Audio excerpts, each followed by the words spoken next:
Pemuda miskin tolong kakek tua yang diusir anaknya. Pemuda itu syok saat kakek tua itu sakit dan mengeluarkan map berisi wasiat warisan aset mewahnya jatuh ke tangan pemuda miskin. Senja di kampung Talang selalu punya dua wajah. Bagi yang berpunya, ia adalah lukisan indah berwarna jingga dan ungu di langit. Bagi Nando, senja adalah penanda bahwa hari telah habis, dan ia harus segera menyetor kardus-kardus bekas dan botol plastik hasil mulungnya ke paklik pengepul sebelum gelap benar. Sore itu, tas karung di pundaknya sudah setengah penuh. Kakinya melangkah lelah menyusuri jalan aspal menuju perkampungan yang lebih rapat, area di mana sampah warga masih sering menyisakan barang yang layak jual. Saat melewati jalan kenanga, kawasan rumah-rumah berdinding pagar tinggi, telinganya menangkap suara keributan yang memecah kesunyian. Dasar tua bangka, jadi beban saja. Suara itu kasar, penuh amarah yang tidak terbendung. Nando memperlambat langkah. Dari balik pagar besi sebuah rumah dua lantai bergaya minimalis, ia melihat seorang lelaki berperawakan tegap, berkemeja lengan pendek yang masih rapi meski hari hampir malam, sedang mendorong sebuah kursi roda dengan kasar. Di atasnya duduk seorang kakek yang tubuhnya terlihat ringkih, seperti sekumpulan tulang yang dibungkus kulit keriput. Wajah kakek itu pucat, matanya kosong menatap jauh. Sudah, sudah kubilang aku capek. Hardik lelaki itu lagi, yang Nando kemudian tahu bernama Andre. Urusanku sudah banyak. Biar panti jompo yang merawat orang tua sakit-sakitan sepertimu. Kursi roda itu didorongnya hingga terdorong ke tepi jalan beraspal, tepat di depan pintu gerbang yang kemudian dibantingnya tutup. Kakek di kursi roda itu terhuyung. Tas kain lusuh di pangkuannya hampir terjatuh. Ia mencoba menoleh ke arah rumah, bibirnya komat-kamit, tapi tak ada suara yang keluar. Hanya sebuah kepasrahan yang begitu dalam dan menyakitkan untuk dilihat. Nando terpaku. Darahnya berdesir. Naluri kemanusiaannya berteriak lebih keras dari kelelahan dan kekurangan yang ia rasakan. Ia hampir saja melangkah maju ketika sebuah tangan mencekal lengannya. Jangan, Nando, bisik Busari, tetangga yang kebetulan lewat dengan keranjang belanja. Matanya melirik waspada ke arah rumah itu. Itu Andre, anak tunggalnya kakek Herman. Kau tahu kan reputasinya? Dia itu punya hubungan. Sering ada preman numpang parkir motor di garasinya. Ikut campur urusan orang seperti dia, repot nanti hidupmu. Nando menatap Busari, lalu menatap kakek Herman yang mulai gemetar kedinginan diterpa angin senja. Tapi, Bu, kakek itu, dia tidak bisa sendiri. Iya, kasihan. Tapi Andre itu kejam. Dulu waktu ibunya, Elisa, sakit parah, dia juga lebih sering keluar kota, urusan bisnis, daripada jenguk. Sekarang giliran bapaknya. Katanya si kakek pikun dan sakit-sakitan, jadi merepotkan. Dia lebih suka duit warisannya cair cepat, konon. Jangan macam-macam, Nan. Tapi mata kakek Herman yang menatap kosong ke arahnya, seolah mencari sesuatu yang hilang, membuat hati Nando terasa seperti diremas. Ia ingat ibunya, yang juga meninggal dalam kemiskinan namun penuh kasih. Dimanapun kau berada, tolonglah orang yang lebih susah, Nando. Pesan itu bergema di kepalanya.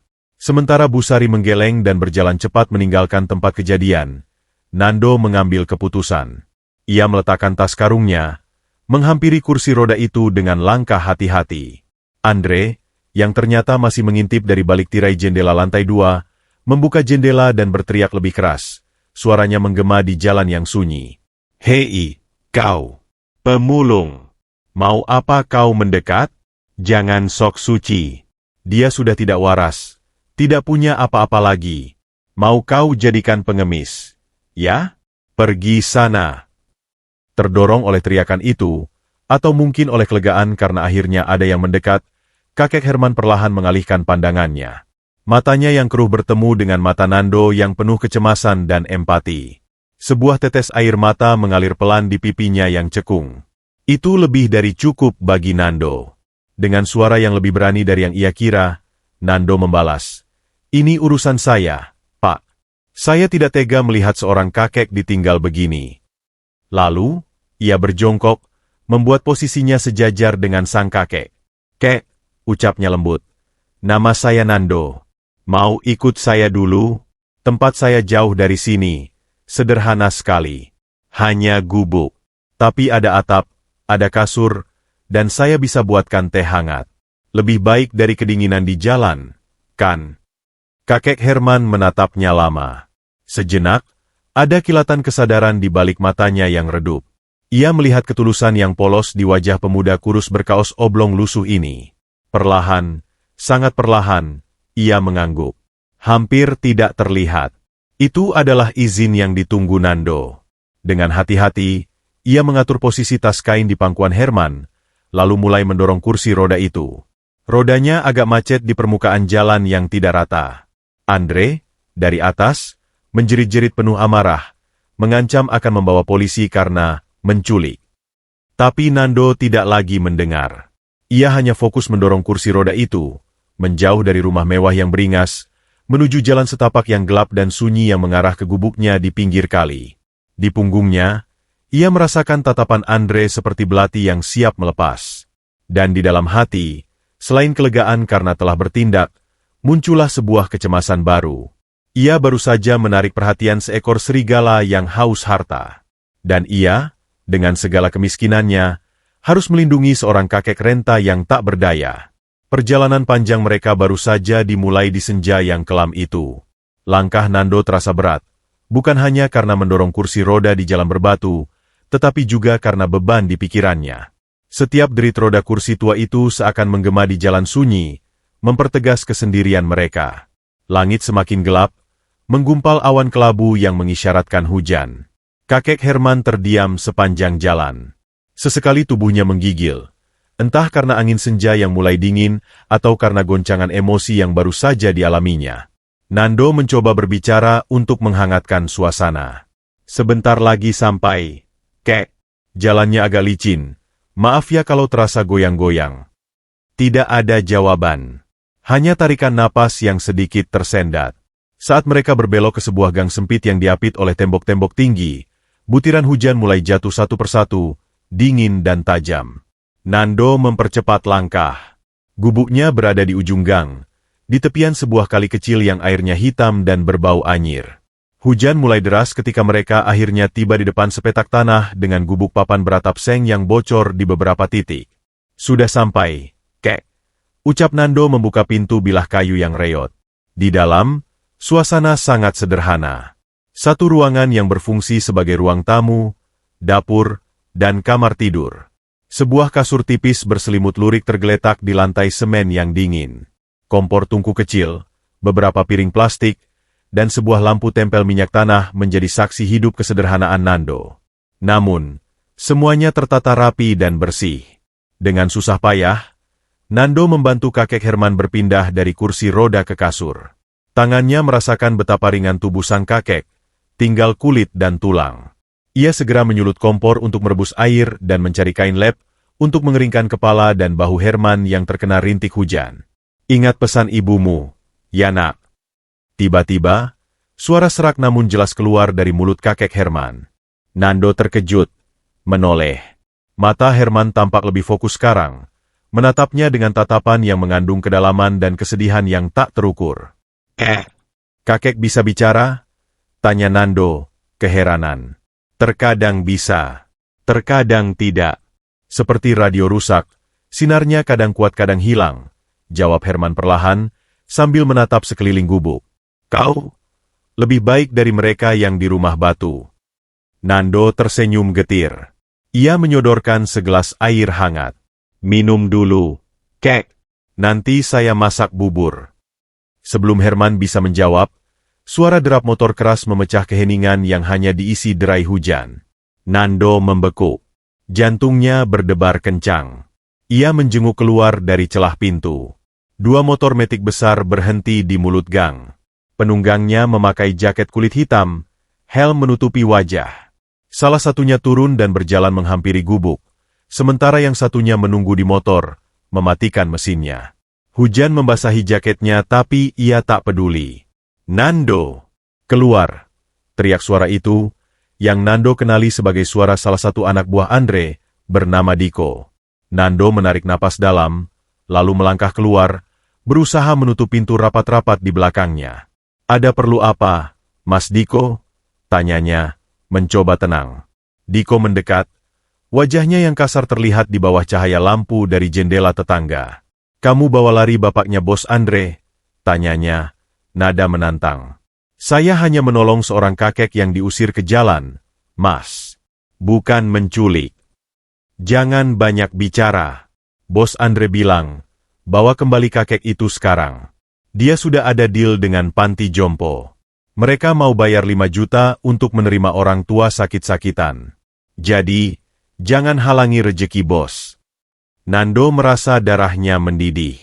Memperjualbelikan ayah sendiri, pikirannya hampir meledak. Saya tidak akan menyerahkan kakek Herman ke Andre.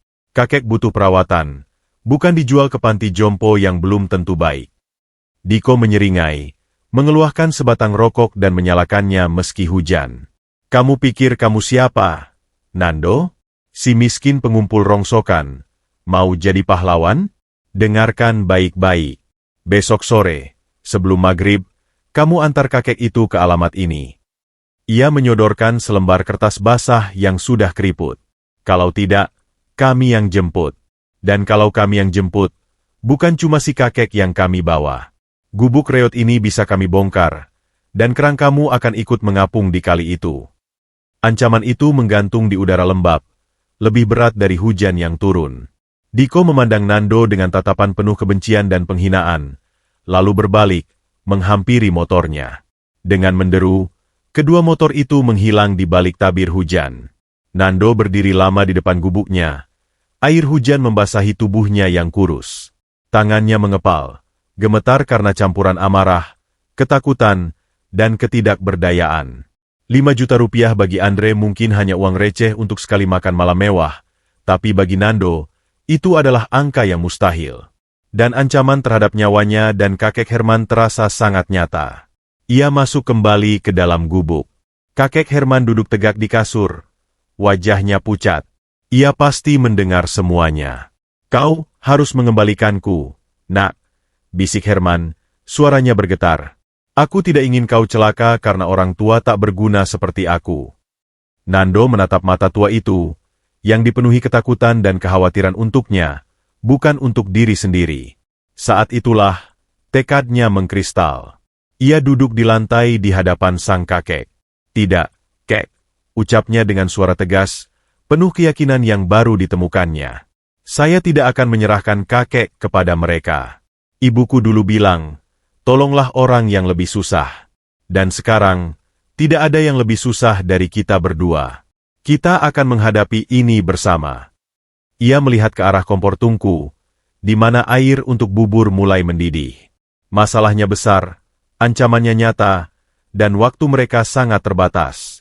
Tapi di gubuk yang bocor diterpa hujan ini, di antara dua manusia yang terpinggirkan oleh dunia, sebuah ikatan dan perlawanan kecil mulai tumbuh.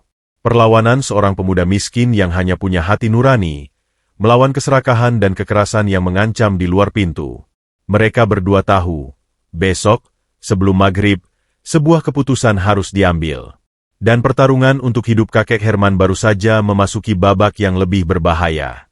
Malam itu, setelah ancaman Diko, gubuk Nando terasa lebih sempit, lebih rapuh. Setiap bunyi tetesan air dari atap seng bocor berdegup seperti detak jam yang menghitung mundur. Nando tahu ia tidak bisa hanya pasrah. Sementara kakek Herman akhirnya tertidur lelah. Nafasnya sesekali tersendat akibat asma yang dideritanya. Nando duduk di lantai, pikirannya berputar kencang. Dia harus mendapatkan uang, lebih banyak dan lebih cepat dari biasanya. Untuk membeli obat Herman yang lebih baik, untuk persediaan makanan, dan untuk opsi melarikan diri jika ancaman itu benar-benar terjadi. Hutang ayahnya yang 10 juta pada rentenir Roni adalah momok lama yang kini terasa semakin menggunung di atas kepalanya. Pagi harinya, sebelum fajar menyingsing, Nando sudah bangun. Dia menyiapkan bubur hangat dan teh manis untuk Herman, memastikan kakek itu minum obat generik yang dibelinya dari warung. Kek, saya harus pergi kerja. Saya kunci pintu dari luar. Jangan buka untuk siapapun, ya? Saya titip kunci ke Busari, nanti dia yang anterin makan siang. Herman mengangguk pelan, matanya masih sembab. Hati-hati, nak. Hari itu, Nando membanting tulang seperti belum pernah sebelumnya. Dia bukan hanya memulung, tetapi juga mengambil 3 pekerjaan serabutan sekaligus. Memindahkan material bangunan di sebuah proyek ruko, membantu mengangkut barang di pasar, dan membersihkan selokan di belakang sebuah rumah makan. Tubuhnya pegal setiap inci, tangannya lecet, tapi dompet tipisnya perlahan terisi. Masih jauh dari angka yang dibutuhkan, tapi itu awal. Saat dia pulang di sore hari, membawa sebungkus nasi bungkus dan sedikit buah pepaya, dia mendapati Herman sedang duduk di kursi rodanya dekat jendela kecil, menatap kali yang berarus lambat. Wajahnya tampak lebih tenang.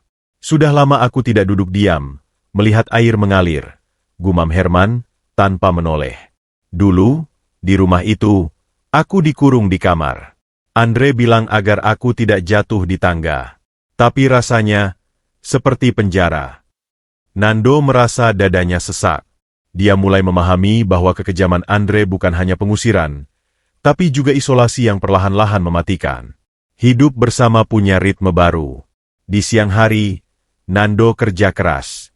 Di malam hari, dia merawat Herman, mengompres jika demam, mengolesi balsem untuk pegalnya, dan sesekali mendengarkan cerita-cerita lama Herman yang masih bisa diingatnya. Cerita tentang usaha percetakan yang dulu maju, tentang Elisa istrinya yang pandai melukis, tentang masa kecil Andre yang sebenarnya cerewet dan penuh tawa. Cerita-cerita itu terputus-putus, penuh lubang ingatan, tapi Nando menyimak dengan saksama. Di balik kerapuhan itu, ada seorang manusia utuh yang pernah hidup, mencintai, dan berjuang. Namun, ketenangan itu rapuh. 3 hari setelah ancaman Diko, saat Nando sedang membereskan barang rongsokan di halaman samping gubuknya, seorang pria berkemeja motif terang dengan celana jeans ketat dan sepatu kulit mengkilap muncul. Wajahnya dingin, kalkulatif. Itu Roni, si rentenir. Nando, sudah waktunya kita bicara serius, kata Roni, tanpa basa-basi. Dia mengeluarkan selembar kertas catatan lusuh.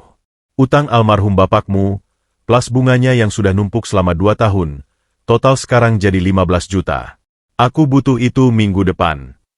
Nando nyaris tercekik. 15 juta? Tapi dulu katanya 10 juta, Pak Roni. Bunga. Nando. Bunga. Itu resiko. Kalau tidak bisa bayar minggu depan. Roni memandang sekeliling gubuk, lalu menatap Herman yang melihat dari balik jendela dengan wajah khawatir. Aku akan menyita tanah dan gubuk ini. Lalu jual. Cukup untuk nutup utangmu. Dan kalian berdua bisa cari tempat lain. Tapi ini satu-satunya tempat saya, Pak. Bukan urusanku. Urusanku adalah uangku kembali. Roni melangkah mendekat. Suaranya rendah tapi penuh tekanan. Aku dengar kau sedang merawat seorang kakek. Kasihan. Tapi bisnis adalah bisnis. Minggu depan, Nando, atau kau dan kakek pikun itu akan tidur di kolong jembatan. Roni pergi, meninggalkan Nando yang terduduk lesak di atas tumpukan kardus. Dia terjepit. Dari satu sisi, ancaman Andre dan preman-preman yang menginginkan Herman untuk dijual. Dari sisi lain, ancaman Roni yang akan merampas satu-satunya tempat berlindung mereka. Dan di tengah-tengahnya, adalah kakek Herman yang kesehatannya naik turun, membutuhkan perawatan dan ketenangan yang justru semakin tidak mungkin didapat. Malam itu, Nando tidak bisa tidur. Dia memandang langit-langit gubuk yang berjamur, mendengarkan nafas berat Herman. Dia merasa seperti seekor tikus yang dikepung di sudut. Lari kemana? Melawan dengan apa? Dia hanya punya tenaga, dan tenaga saja tidak cukup. Keesokan paginya, keputusasaan membuatnya melakukan sesuatu yang sebelumnya tidak terpikirkan. Dia pergi ke rumah mewah Andre. Dia tidak berniat menyerahkan Herman. Tapi dia ingin meminjam uang. Uang untuk melunasi Roni, agar setidaknya mereka punya waktu bernapas lebih panjang. Dia punya satu barang tawar, map wasiat lama milik Herman yang sempat ia lihat sekilas di dalam tas kain sang kakek. Mungkin itu bisa jadi alat negsasi. Dengan hati berbeban berat dan perut mual, Nando mengetuk pintu gerbang rumah Andre. Pertarungan untuk bertahan hidup membawanya ke depan pintu singa. Dia harus bernegosiasi dengan iblis yang ingin mengorbankan ayahnya sendiri, hanya untuk menyelamatkan atap di atas kepala mereka berdua. Di gubuk reyotnya, Kehidupan baru yang penuh kehangatan telah bertunas, tetapi akarnya terancam dicabut oleh dua badai sekaligus, keserakahan dan utang. Pintu gerbang rumah Andre terbuka hanya selebar celah, dijaga oleh Diko yang langsung menyunggingkan senyum sinis melihat Nando. "Lo, sudah sadar diri, ya? Mau bawa balik si tua?" goda Diko. "Saya mau bicara dengan Pak Andre," jawab Nando kaku, berusaha menahan gemetar di suaranya. Diko memandanginya dari ujung kepala ke kaki, lalu mempersilakan Nando masuk. Halaman rumah yang tertata rapi dengan taman mini dan air mancur kecil terasa asing dan menekan. Di ruang tamu yang mewah dengan sofa kulit dan lukisan abstrak besar, Andre sedang duduk sambil mengetik sesuatu di laptopnya. Ia tak langsung menoleh. "Masih punya nyawa datang kemari," kata Andre tanpa memandang. "Saya butuh uang, Pak Andre." Kali itu, Andre menoleh. Matanya, yang mirip dengan Herman tetapi lebih tajam dan dingin, menyapu Nando. "Oh, jadi si pemulung miskin butuh duit? Apa hubungannya denganku?" Nando menarik napas. "Saya tahu kakek Herman punya dokumen penting. Surat wasiat lama. Saya bisa mengamankannya untuk Anda." "Itu bohong besar." Nando tidak tahu di mana map itu, dan tidak berniat sungguhan menyerahkannya. Tapi dia harus memancing. Andre tertarik. Ia menutup laptopnya perlahan. "Wasiat lama? Yang menunjuk aku sebagai ahli waris satu-satunya." Ia berdiri, mendekati Nando. "Kau menyimpannya." "Saya tahu di mana. Tapi saya butuh 15 juta untuk menutup hutang. Jika saya dapat uang itu, saya akan beritahu lokasinya. Dan saya akan membujuk kakek Herman untuk kembali ke panti jompo yang Anda maksud." Setiap kata terasa kotor di mulutnya. Andre memandang Nando lama, seolah mengukur kebenaran ucapannya. Lalu, tiba-tiba, ia tertawa pendek. "Bajingan kecil. Jadi kau bisa licik juga, ya?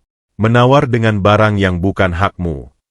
Ia berjalan mondar-mandir. "Baik, aku akan memberimu uang itu. Tapi dengan syarat, besok, kau bawa map wasiat lama itu ke sini. Aku pegang mapnya, kau pegang uangnya. Dan kau akan menandatangani surat pernyataan bahwa kau tidak punya hubungan apapun dengan Herman Hartono lagi. Setelah itu, bawa dia ke alamat panti ini." Andre menyodorkan kartu nama panti jompo. Nando mengambil kartu itu, tangannya dingin. "Baik," katanya, suara hampir tak terdengar. "Andaikan kau berkhianat atau coba main-main," Andre menatapnya tajam, "tidak hanya Roni yang akan mengusirmu dari gubuk itu. Kau akan kubuat hilang dari kota ini. Paham?" Nando mengangguk, lalu pergi dengan langkah gontai. Perasaannya campur aduk, malu, jijik pada diri sendiri, tapi juga ada sedikit harapan karena uang 15 juta hampir dalam genggaman. Kembali ke gubuk, Nando mendapati Herman sedang menggigil hebat. Wajahnya kemerahan dan berkeringat dingin. Demamnya tinggi. Nando panik. Segera ia mengompres dan memberi obat penurun panas. Tetapi kondisi Herman tidak membaik. Di tengah malam, Herman mulai mengigau. "Elisa, jangan pergi, tunggu aku." Rintihnya. Lalu suaranya berubah, seolah marah. "Buku besar, di laci. Andre, kau ambil apa? Itu uang proyek. Jangan." Nando mendekat, membasuh keringat di kening Herman. "Kek, saya di sini." "Nando." Herman membuka mata, namun tatapannya kosong, menerawang. "Map di tas jangan beri Andre. Dia akan menghancurkannya, buktinya ada di map hijau." "Map hijau?" Nando ingat tas kain lusuh Herman. Dengan hati-hati, ia membuka tas itu. Selain pakaian seadanya, ada beberapa dokumen tua. Yang menarik perhatiannya ada dua map. Satu map coklat tebal yang terlihat resmi, dan satu map hijau tipis yang terselip di balik lapisan tas. Nando mengambil map hijau itu. Isinya bukan surat wasiat, melainkan fotokopi buku bank, nota transaksi, dan beberapa surat kontrak yang disalin dengan tulisan tangan. Ada banyak nama, Andre Hartono, di sana sebagai penerima dana, dengan nominal besar, untuk proyek-proyek yang tidak jelas. Keesokan paginya, kondisi Herman sedikit membaik. Ia terbaring lemas, tetapi pikirannya lebih jernih. Nando memberinya air hangat dan bubur. "Kek, semalam Anda bicara tentang map hijau. Saya menemukannya." Herman mengerjapkan mata, lalu wajahnya berubah sedih. "Itu jejak kehancuranku, Nak." Dengan suara parau, ia mulai bercerita. Herman dulu adalah pemilik Hartono Printing, usaha percetakan menengah yang cukup sukses. Setelah istrinya, Elisa, meninggal karena sakit jantung, Andre yang baru lulus manajemen, memohon untuk diajak mengelola perusahaan. Awalnya dia rajin, tapi lalu, dia mulai meminta tanda tanganku untuk proyek-proyek besar. Katanya butuh dana talangan. Aku percaya, anak satu-satunya. Herman menghela napas panjang. Ternyata, uang itu dia alihkan untuk spekulasi saham dan judi. Perusahaan rugi besar.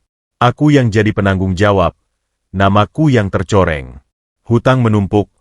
Lalu aku stroke pertama kali. Nando mendengarkan dengan hati berdesir. Dan map hijau itu. Setelah stroke, pikiranku sering blank. Tapi suatu hari, aku menemukan map itu tersembunyi di kamar Andre. Aku fotokopi dan sembunyikan. Itu bukti dia menggelapkan dana perusahaan. Nak, jutaan dolar. Itu sebabnya Hartono Printing bangkrut dan dijual. Sisanya cuma rumah itu dan beberapa ruko yang atas nama ibuku, jadi tak tersentuh. Lalu kenapa Andre mengusir Anda? Herman menatapnya dengan mata berkaca. Aku mengancam akan membawa bukti itu ke polisi jika dia tak mengembalikan uangnya. Dia marah besar. Lalu, perilakunya berubah. Dia mengurungku, bilang pada semua orang bahwa aku pikun dan paranoid. Dokter yang dia bawa selalu bilang aku butuh istirahat total, tidak boleh stres. Obat-obat yang diberikan membuatku lemas dan semakin tidak bisa berpikir. Suara Herman bergetar. Aku seperti tahanan di rumah sendiri. Sampai akhirnya dia memutuskan untuk menyingkirkanku ke panti jompo, atau kemana saja. Nando menggenggam tangan Herman yang kurus. Sekarang ia mengerti. Ini bukan sekadar anak yang tega mengusir orang tua. Ini adalah upaya penghancuran dan penguburan kebenaran oleh seorang anak yang ingin menghapus jejak kejahatannya. Map coklat itu isinya apa? Kek. Surat wasiat lama. Semua untuk Andre. Tapi aku sudah niat mencabutnya. Aku ingin membuat wasiat baru. Untukmu, Nando. Nando terkejut. Untuk saya? Tapi Kek, saya tidak pantas. Saya hanya ingin menolong. Kau lebih pantas daripada siapapun. Kau memberiku rumah. Ketika rumahku sendiri menjadi penjara, kau memberiku obat, ketika anak kandungku memberiku racun yang menyamar sebagai vitamin. Herman memandangnya penuh keyakinan. Tapi kita harus cepat. Andre pasti curiga. Dan bukti di map hijau, itu pedang bermata dua. Bisa menjebloskannya, tapi juga bisa membahayakan kita jika dia tahu kita memegangnya. Nando teringat janjinya pada Andre besok. Dia diharuskan menyerahkan map wasiat lama. Tapi setelah mendengar cerita Herman, menyerahkan map apapun kepada Andre adalah bunuh diri. Namun, ancaman Roni dan ancaman Diko nyata. Mereka terjepit. Di dalam gubuk yang sunyi, dua orang yang terikat oleh nasib ini saling memandang. Herman, dengan masa lalu kelam yang penuh pengkhianatan. Nando, dengan masa depan suram yang penuh ancaman. Di tangan mereka, tersimpan dua set map, satu berisi warisan yang diimpikan banyak orang, satu berisi bom waktu yang bisa meledakkan kehidupan seorang pengkhianat. Dan di luar, dua kekuatan jahat, keserakahan anak dan cengkeraman utang, mulai bergerak mendekat, mengunci mereka dalam situasi yang semakin tanpa jalan keluar. Kabut pagi masih menyelimuti kali, menciptakan aura suram di sekitar gubuk Nando. Udara lembab meresap hingga ke tulang. Di dalam, Herman tidur gelisah. Sementara Nando duduk di ambang pintu, menatap map hijau di tangannya. Dokumen-dokumen di dalamnya terasa seperti bara panas, bukti yang bisa menyelamatkan mereka atau justru membakar habis sisa hidup mereka. Janjinya pada Andre hari ini untuk menukar map wasiat dengan uang harus diputuskan. Setelah mendengar pengakuan Herman, mustahil baginya menyerahkan apapun. Namun, tanpa uang 15 juta, Roni akan menggusur mereka dalam hitungan hari. Mereka terjepit. Tiba-tiba, suara motor mendekat, memecah kesunyian kabut. Nando cepat-cepat menyembunyikan map hijau di balik batu bata longgar di dinding gubuk, lalu berdiri tegap. Bukan Andre yang datang, melainkan Diko dan 2 preman lagi. Mereka turun dari motor. Wajah penuh keyakinan bahwa Nando sudah takluk. Wah, sudah siap, Enduk? Sapa Diko sarkastik. Mana mapnya? Bos Andre sudah siapkan duitnya. Nando menelan ludah. Saya tidak bisa menyerahkan map itu. Suasana langsung berubah. Ketiga preman itu mendadak mengeras. Main-main, ya? Kata salah satu preman, berbadan besar dengan tato naga di lengan. Bukan main-main, jawab Nando, berusaha tegas meski lututnya gemetar. Tapi saya tahu apa yang dilakukan Andre pada ayahnya. Saya punya bukti lain. Diko menyipitkan mata. Bukti apa? Bukti bahwa Andre menggelapkan uang perusahaan sampai bangkrut. Kalau dia berani menyentuh kakek Herman atau saya, bukti itu akan saya serahkan ke polisi dan ke media. Efeknya langsung. Wajah Diko berubah. Dari percaya diri menjadi ragu. Mereka hanyalah preman bayaran. Tidak ingin terlibat skandal besar yang bisa menarik perhatian hukum. Kau berani mengancam bos Andre? Tanya Diko, tapi nadanya sudah tidak sekeras tadi. Saya hanya ingin kami dibiarkan hidup tenang. Katakan pada Andre, hentikan usahanya. Kakek Herman tidak akan merepotkannya lagi. Tapi jika ada satu orang lagi yang mendekati gubuk ini, bukti-bukti itu akan tersebar. Diko memandangi Nando dengan penuh kebencian, tapi juga ada sedikit rasa hormat karena keberanian pemuda miskin ini. Kau cari mati, Nando. Bos Andre tidak suka diatur. Mungkin. Tapi dia juga tidak suai urusannya terbongkar, kan? Balas Nando, menatap langsung ke mata Diko. Setelah beberapa saat berdiam, Diko akhirnya mengangguk pelan. Aku akan sampaikan. Tapi kau dan si tua itu, waspada. Ini bukan akhir. Mereka pun pergi. Motor mereka menderu menghilang dalam kabut. Nando menarik napas panjang. Tubuhnya gemetar lega. Tapi pertempuran belum selesai. Masih ada Roni. Dan ancaman dari Andre bisa datang dalam bentuk lain. Saat ia masuk ke dalam, Herman sudah bangun, duduk di kasur dengan wajah pucat. Aku dengar semuanya. Nak, kau terlalu berani. Tidak ada pilihan lain, kek, jawab Nando sambil menyiapkan teh. Tapi sekarang, kita punya masalah lain, uang untuk Roni. Herman terdiam sejenak, lalu menatap Nando dengan sorot mata berbeda. Ada satu cara, nak, tapi berisiko tinggi. Apa itu, kek? Kita harus menemui notarisku, Pak Ferry. Dia teman lama, orangnya jujur. Dia yang mengurus surat wasiat lamaku dulu. Jika kita bisa menemui dia, kita bisa membuat wasiat baru sekaligus. Meminta bantuannya untuk menyimpan map hijau itu di tempat aman. Mungkin dia juga punya solusi untuk masalah utangmu. Nando berpikir, mencari notaris berarti keluar dari persembunyian, memperbesar risiko ditemukan Andre. Tapi apa alternatifnya? Menunggu digusur Roni atau diculik preman Andre? Aku kenal jalur belakang menuju kantornya, lanjut Herman, seolah membaca keraguan Nando. Dulu aku sering ke sana. Kita bisa pergi pagi-pagi sekali, saat kota masih sepi. Nando menghela napas. Baik, kek. Kita lakukan. Kapan? Besok pagi, sebelum fajar. Herman memandangnya penuh keyakinan. Dan Nando, bawa map coklat dan map hijau itu. Serta, ambil semua barang berharga yang kau punya. Kita mungkin tidak bisa kembali ke sini setelah ini. Kata-kata itu seperti pukulan. Gubuk ini adalah satu-satunya rumah Nando. Tapi ia mengerti. Keamanan mereka lebih penting. Sepanjang hari, Nando bekerja seperti biasa agar tidak mencurigakan, sambil diam-diam menyiapkan tas kecil berisi pakaian dan dokumen. Ia juga menjual semua barang rongsokan yang terkumpul dengan harga murah ke pengepul lain untuk mendapatkan uang transportasi.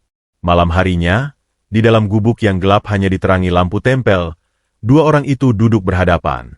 Herman mengeluarkan map coklat dan membukanya di hadapan Nando. Isinya adalah surat wasiat resmi bertahun lalu, dengan stempel notaris dan tanda tangan Herman yang masih kuat. Juga ada sertifikat-sertifikat properti dan buku tabungan. Ini semua yang tersisa dari hartaku, bisik Herman.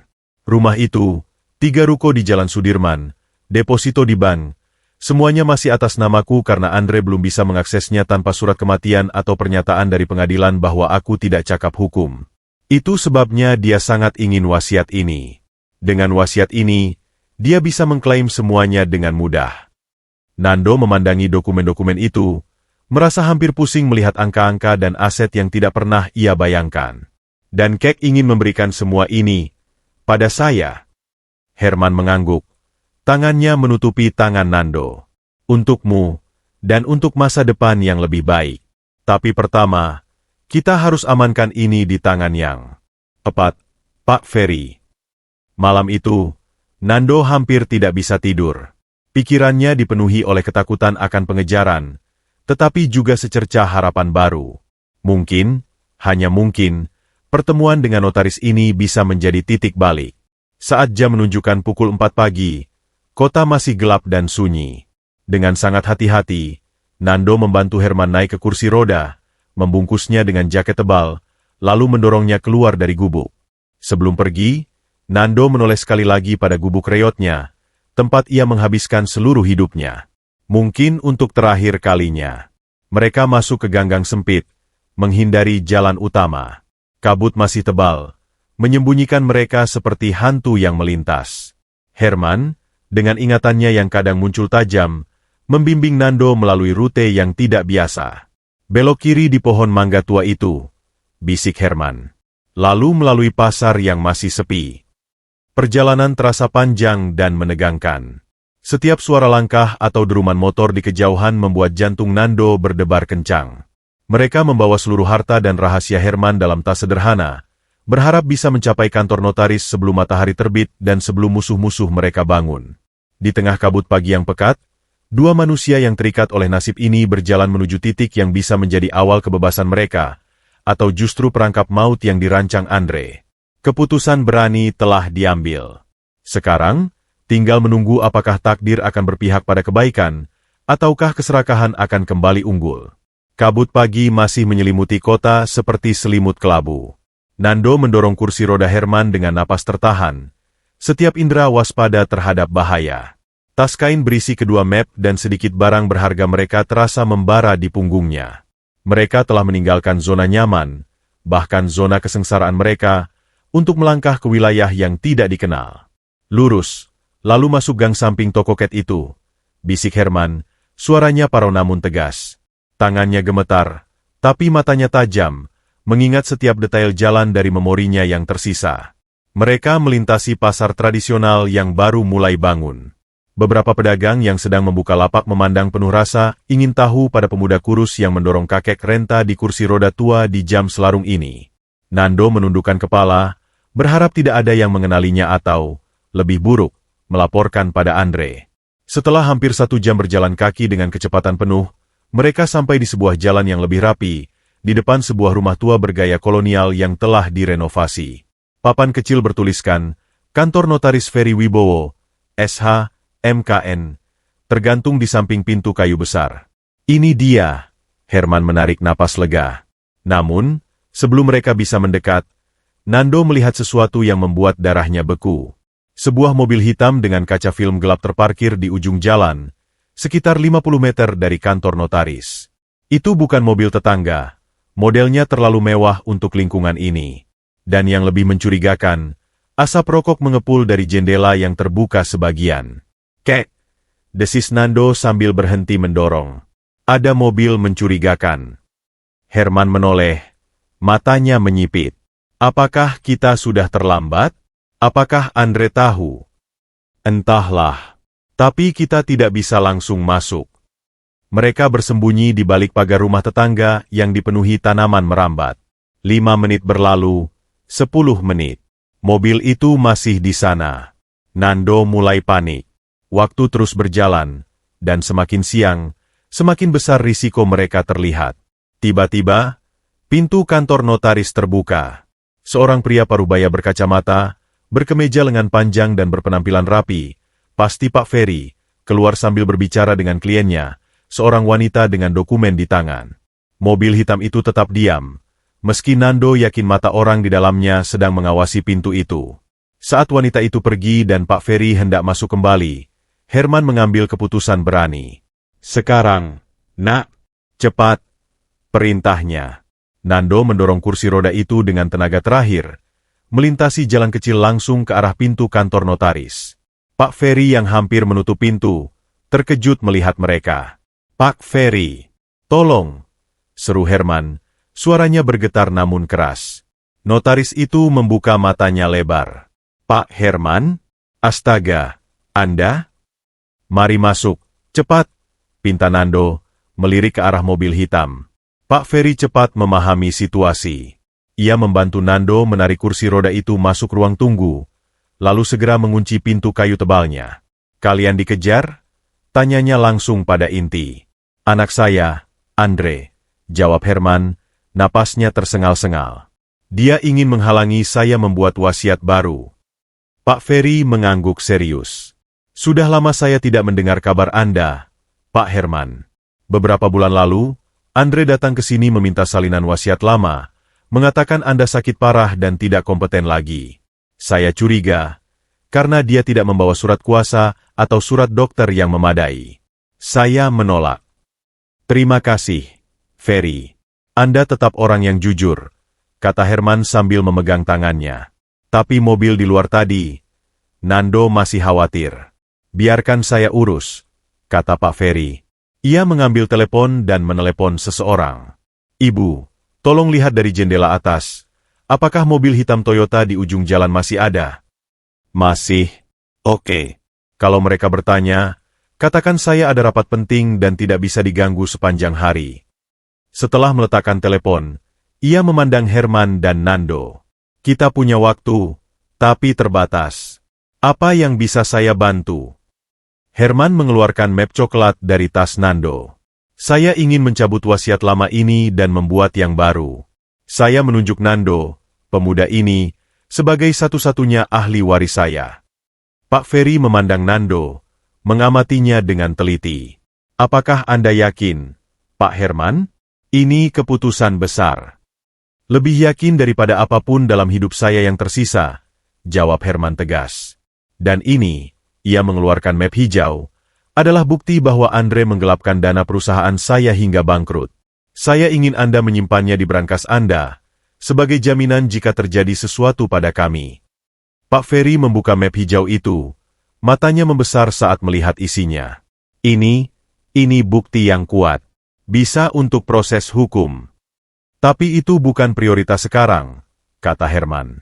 "Prioritasnya adalah wasiat baru." "Baik," kata Pak Ferry sambil membuka komputer dan menyiapkan dokumen. "Tapi perlu Anda ketahui, menurut hukum, perubahan wasiat sepihak di mana ahli waris tunggal dicabut haknya dapat digugat, terutama jika ada klaim bahwa pewaris dalam keadaan tidak cakap. Kita perlu melakukannya dengan sangat hati-hati dan mengumpulkan bukti-bukti pendukung." "Seperti apa?" tanya Nando. "Kita perlu pernyataan dari dokter bahwa Pak Herman saat ini masih cakap secara hukum. Dan kita perlu saksi-saksi yang dapat diandalkan. Juga, proses ini sebaiknya dilakukan dalam 2 kali pertemuan untuk memperkuat validitas." Herman menghela napas. 2 kali pertemuan, itu berisiko. Andre pasti sudah mencari kami. "Saya punya klinik dokter teman yang bisa datang ke sini dengan cepat dan diskret," usul Pak Ferry. "Untuk saksi, saya bisa memanggil 2 staf saya yang paling senior. Mereka bisa disumpah. Kita bisa lakukan pertemuan pertama hari ini, dan pertemuan kedua besok pagi, lebih pagi dari ini. Itu akan mempersingkat rentang risiko." Nando dan Herman saling pandang. "Itu masih berisiko, tapi mungkin itulah satu-satunya jalan." "Lakukan," kata Herman. Pak Ferry segera bekerja. Ia memanggil dokter temannya, yang datang dalam 30 menit dengan tas medis. Setelah pemeriksaan singkat, dokter menyatakan bahwa, meski fisik Herman lemah, ia secara mental masih sadar penuh dan cakap membuat keputusan hukum. Surat pernyataan dokter pun dibuat. Kemudian, dua staf senior Pak Ferry, seorang wanita setengah baya dan pria yang lebih tua, dipanggil ke ruangannya. Mereka diberi penjelasan singkat dan menyetujui untuk menjadi saksi. Proses pembuatan wasiat baru pun dimulai. Selama 2 jam berikutnya, Herman dengan suara yang jelas dan pikiran tajam, mendiktekan wasiat barunya di hadapan notaris, saksi-saksi, dan Nando. Setiap kata terdengar tegas. Ia mencabut semua wasiat sebelumnya, menunjuk Nando sebagai penerima seluruh asetnya, dan dengan tegas menyebut bahwa putra kandungnya, Andre Hartono, tidak berhak atas apapun karena telah melakukan pengabaian dan penggelapan dana. Nando duduk di sana, merasa seperti dalam mimpi. Ia tidak peduli pada rumah mewah atau ruko. Yang ia rasakan adalah beban kepercayaan yang begitu besar dari seorang manusia yang hampir asing, namun kini lebih dekat daripada siapapun. Setelah dokumen selesai diketik, Herman menandatanganinya dengan tangan gemetar namun penuh keyakinan. Saksi-saksi dan notaris pun ikut menandatangani. Pertemuan pertama selesai. Besok pagi, jam 5, kita lakukan pertemuan kedua untuk pengesahan akhir, kata Pak Ferry. Kalian bisa menginap di sini. Saya ada kamar kecil di belakang untuk tamu. Namun, Herman menggeleng. Tidak, Ferry. Kalau kami menghilang seharian, Andre akan semakin ganas. Kami harus pulang, setidaknya untuk menunjukkan bahwa kami masih ada di gubuk. Besok pagi kami akan kembali dengan cara yang sama. Nando setuju, meski hatinya cemas. Iya, Pak, kami harus kembali. Pak Ferry mengangguk khawatir. Baik, tapi hati-hati. Bawa ini, ia memberikan kartu namanya dan nomor telepon darurat. Kalau ada masalah, telepon saya kapan saja. Saat mereka bersiap pergi, Pak Ferry melihat dari jendela. Mobil hitam itu sudah pergi. Tapi tetap waspada. Dengan perasaan campur aduk, lega karena wasiat baru telah dimulai, namun cemas karena harus kembali ke sarang singa, Nando dan Herman meninggalkan kantor notaris. Langkah mereka lebih berat saat kembali, karena kini mereka membawa rahasia yang lebih besar dan harapan yang lebih rapuh. Yang tidak mereka sadari, dari sebuah warung kopi di seberang jalan, seseorang dengan ponsel di tangan telah memotret mereka saat keluar dari kantor notaris. Foto itu segera dikirimkan ke Andre, dengan pesan singkat, mereka baru saja keluar dari kantor notaris Ferry. Apa perintah selanjutnya, bos? Perangkap telah mulai menganga. Pertempuran besok pagi di pertemuan kedua tidak akan sesederhana yang mereka harapkan. Perjalanan pulang dari kantor notaris terasa 10 kali lebih menegangkan daripada pergi. Setiap langkah Nando dipenuhi kegelisahan. Matanya terus menyapu lingkungan sekitar, mencari tanda-tanda penguntit atau ancaman. Herman di kursi rodanya tampak sangat lelah. Wajahnya pucat pasi dan napasnya terdengar berat seperti kertas digosok. Mereka sampai di gubuk tanpa insiden, tetapi suasana di dalam terasa berbeda. Udara terasa lebih pengap, seolah rumah reot itu sendiri merasakan ketegangan yang membawa pemiliknya. Aku tidak enak badan, nak, gerutu Herman sesaat setelah Nando membantunya berbaring di kasur. Kulitnya terasa panas kering. Nando segera mengukur suhu. Demamnya tinggi, hampir 39 derajat. Ia memberi obat penurun panas yang tersisa, lalu membasuh tubuh Herman dengan air hangat. Namun kali ini, demamnya tak kunjung turun. Di tengah malam, Herman mulai mengigau lagi, kali ini lebih parah. Ia berkata-kata tak karuan tentang sidang pengadilan, tentang Elisa, tentang mesin cetak yang rusak. Nando panik. Obat-obatan generik yang ia miliki tampak tak mempan. Uangnya hampir habis untuk transportasi dan makanan. Dan besok pagi mereka harus kembali ke notaris untuk pertemuan kedua yang menentukan. Saat fajar menyingsing, kondisi Herman semakin mengkhawatirkan. Napasnya tersengal-sengal, dan ia mulai batuk-batuk kering. Nando tahu ini darurat. Ia harus membawa Herman ke puskesmas atau klinik. Tapi itu berarti mengorbankan pertemuan dengan notaris, dan mungkin mempertaruhkan keamanan mereka jika Andre mencari mereka di fasilitas kesehatan. Dengan hati hancur, Nando memutuskan untuk mencari jalan pintas. Ia ingat janjinya yang belum ditepati pada Andre, menukar map wasiat lama dengan uang. Mungkin, pikirnya dengan naif, ia bisa meminjam uang dari Andre untuk berobat, dengan menjanjikan sesuatu yang tidak akan benar-benar ia berikan. Keputusasaan membuatnya buta. Kek, Saya harus keluar sebentar. Untuk cari uang berobat. Bisik Nando pada Herman yang setengah sadar. Saya akan kunci pintu. Jangan buka untuk siapapun. Herman hanya mengerang lemah. Tangannya mencoba meraih Nando tapi tak sampai. Dengan langkah berat, Nando pergi ke rumah Andre, membawa serta map wasiat lama yang berharga itu, map coklat. Di dalam hatinya, ia berjanji ini hanya strategi. Ia akan meminjam uang, lalu kabur setelah Herman sehat. Ia takkan benar-benar menyerahkan map itu. Andre menyambutnya dengan senyum dingin di ruang tamu yang mewah. Akhirnya kamu datang juga. Di mana mapnya? Nando, dengan suara gemetar, mengeluarkan map coklat. Ini, map wasiat lama yang kakek Herman simpan. Tapi saya tidak bisa memberikannya begitu saja. Saya butuh uang. Kakek sakit parah, butuh berobat. Andre mengambil map itu, membukanya dengan cepat. Matanya berbinar saat melihat isinya, dokumen asli yang ia cari-cari. Lalu, ia menatap Nando. Berapa? 5 juta saja. Untuk berobat dan beli obat. Andre tertawa kecil. Murah untuk sebuah warisan miliaran. Ya. Ia berdiri, mengambil dompetnya dari meja. Tapi alih-alih mengeluarkan uang, ia mengeluarkan ponsel dan membuat panggilan. Diko, bawa tim ke gubuk Nando sekarang. Si tua ada di dalam. Bawa dia ke panti jompo seperti rencana awal. Nando terkejut. Darahnya mendidih. Anda ingkar janji. Anda bilang akan memberi uang. Aku janji akan memberi uang kalau kamu bawa map dan bawa si tua ke panti. Kamu hanya bawa map. Bagianmu belum selesai. Andre mendekat. Wajahnya dingin. Tapi tenang, untuk map ini, aku akan memberimu sesuatu. Ia mengambil beberapa lembar uang 50.000 dari dompetnya, sekitar 500.000, dan melemparkannya ke lantai di depan Nando. Ambil. Itu lebih dari cukup untuk orang sepertimu. Rasa penghinaan itu begitu dalam. Nando ingin berteriak, ingin melawan, tapi ia teringat Herman yang sekarat di gubuk. Uang itu, meski sedikit dan diberikan dengan cara yang merendahkan, bisa menyelamatkan nyawa Herman saat ini. Dengan gemetar, ia memungut uang itu. Tolong, batalkan perintah pada Diko. Saya bisa rawat kakek. Sudah terlambat, ucap Andre sambil tersenyum sinis. Diko dan teman-temannya mungkin sudah sampai di sana. Nando tidak bisa berdiri lebih lama lagi. Ia berlari keluar dari rumah Andre. Jantungnya berdebar kencang. Ia memacu langkahnya secepat mungkin menuju gubuk, berharap bisa sampai sebelum Diko membawa pergi Herman. Tapi saat ia sampai, pemandangan yang menghancurkan sudah menunggu. Pintu gubuk terbuka paksa, kuncinya patah.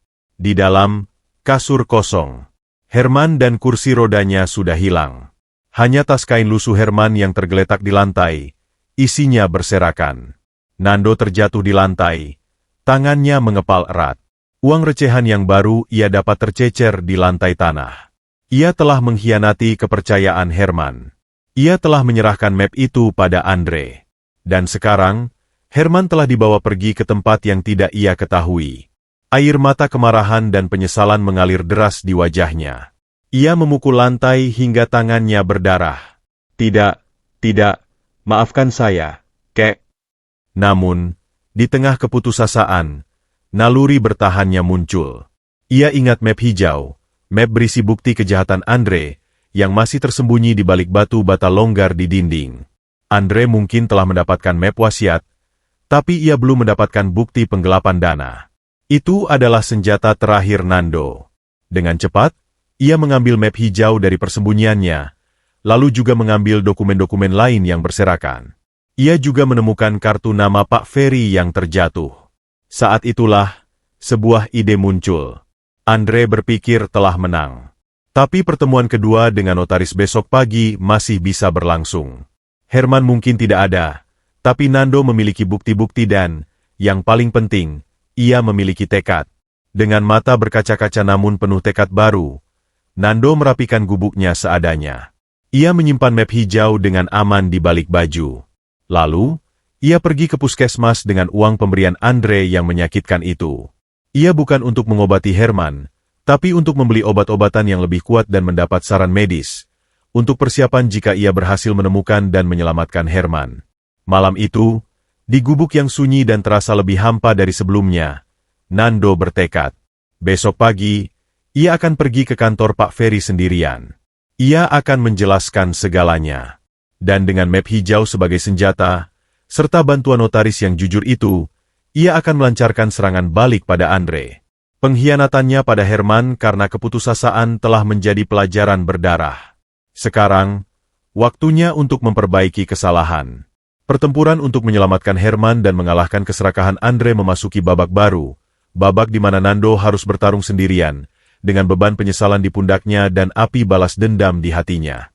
Namun, di balik itu semua, masih ada harapan kecil untuk menyelamatkan seorang kakek yang telah memberinya kepercayaan dan keluarga yang ia tak pernah miliki.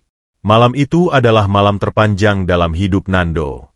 Di dalam gubuk yang hampa, setiap bayangan seolah menyimpan wajah Herman yang kecewa. Ia menyalahkan dirinya sendiri habis-habisan. Uang Rp500.000 yang masih tersisa terasa seperti bara api di sakunya, pengingat akan kekalahan dan penghinaan. Namun, di tengah keputusasaan, sebuah pemikiran muncul. Andre dan Diko pasti mengira mereka telah menang total. Mereka mendapatkan map wasiat lama, mereka mendapatkan Herman.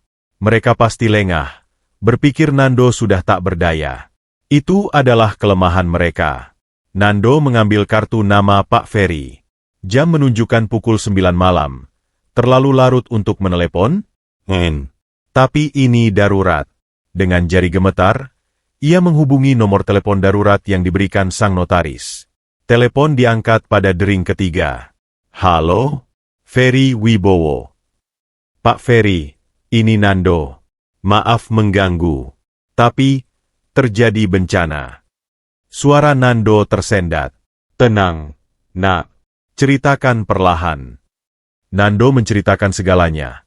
Keputusasaannya, pengkhianatannya dengan menukar map wasiat, penculikan Herman oleh Diko, dan pemberian uang yang menghinakan dari Andre. Jadi Herman telah dibawa paksa? Suara Pak Ferry serius. Dan map wasiat lama sudah di tangan Andre? Iya, Pak. Tapi saya masih punya map hijau, bukti penggelapan dana. Dan, pertemuan kedua besok pagi. Apakah masih bisa dilakukan tanpa kakek Herman? Di seberang telepon, terdengar Pak Ferry menarik napas dalam. Ini situasi yang rumit, Nando. Secara hukum, pewaris harus hadir secara fisik dan dalam keadaan cakap untuk menyelesaikan wasiat. Tanpa Herman. Tapi kita tidak bisa membiarkan Andre menang. Dia akan mengurung kakek Herman di panti jompo, atau lebih buruk. Nando hampir berteriak. Diam dulu, nak. Aku punya informasi yang mungkin bisa membantumu. Ada jeda sejenak. Seolah Pak Ferry memastikan tidak ada yang mendengarkan. Setelah kalian pergi tadi siang, aku menyuruh orangku mengawasi kantorku. Dan benar, Andre punya mata-mata. Orang itu memotret kalian. Tapi yang lebih penting, orangku berhasil melacak panggilan yang dibuat mata-mata itu. Dan panggilan itu diteruskan ke Andre. Dan tidak lama setelah itu, Andre membuat panggilan lain ke sebuah nomor yang terdaftar atas nama Panti Jompo Kasih Bunda di daerah Bekasi. Tapi, ini yang menarik. Panti itu bukan panti jompo biasa. Ada laporan tidak resmi bahwa tempat itu lebih mirip rumah penampungan gelap untuk orang tua yang tidak diinginkan, dirawat seadanya sambil menunggu warisan mereka cair. Nando menggenggam telepon lebih erat. Jadi kakek Herman mungkin ada di sana? Sangat mungkin. Tapi tempat itu dijaga ketat. Bukan lingkungan yang aman. Apakah polisi bisa membantu? Bisa, jika kita punya bukti kuat dan surat perintah. Tapi prosesnya lama. Sedangkan Herman, kondisinya mungkin tidak bisa menunggu lama. Pikiran Nando berputar kencang. Pak Ferry, besok pagi, saya akan tetap datang ke kantor Anda untuk pertemuan kedua. Tapi tanpa Herman. Tidak tanpa Herman, potong Nando, suaranya tiba-tiba penuh keyakinan yang baru ditemukan. Saya akan membawa kakek Herman ke sana. Saya akan menyelamatkannya dari panti itu malam ini. Jangan gegabah, Nando. Itu terlalu berbahaya. Tapi itu satu-satunya cara. Jika saya berhasil, kita lanjutkan pertemuan kedua seperti rencana. Jika gagal, tolong, simpan map hijau ini dan gunakan untuk menjebloskan Andre. Setidaknya, biar dia tidak menang sepenuhnya. Pak Ferry terdiam lama. Kau yakin mau melakukan ini? Saya harus, Pak. Ini kesalahan saya. Saya harus memperbaikinya. Nando menatap map hijau di tangannya. Tapi saya butuh bantuan Anda. Saya butuh alamat lengkap panti itu, dan mungkin saran bagaimana cara masuk. Setelah beberapa saat berdiskusi, Pak Ferry akhirnya memberikan alamat dan beberapa informasi penting. Panti itu hanya memiliki 2 penjaga malam, pagarnya tidak terlalu tinggi, dan bagian belakang dekat dapur ada pintu samping yang sering tidak dikunci karena digunakan untuk membuang sampah. Berhati-hatilah, Nando.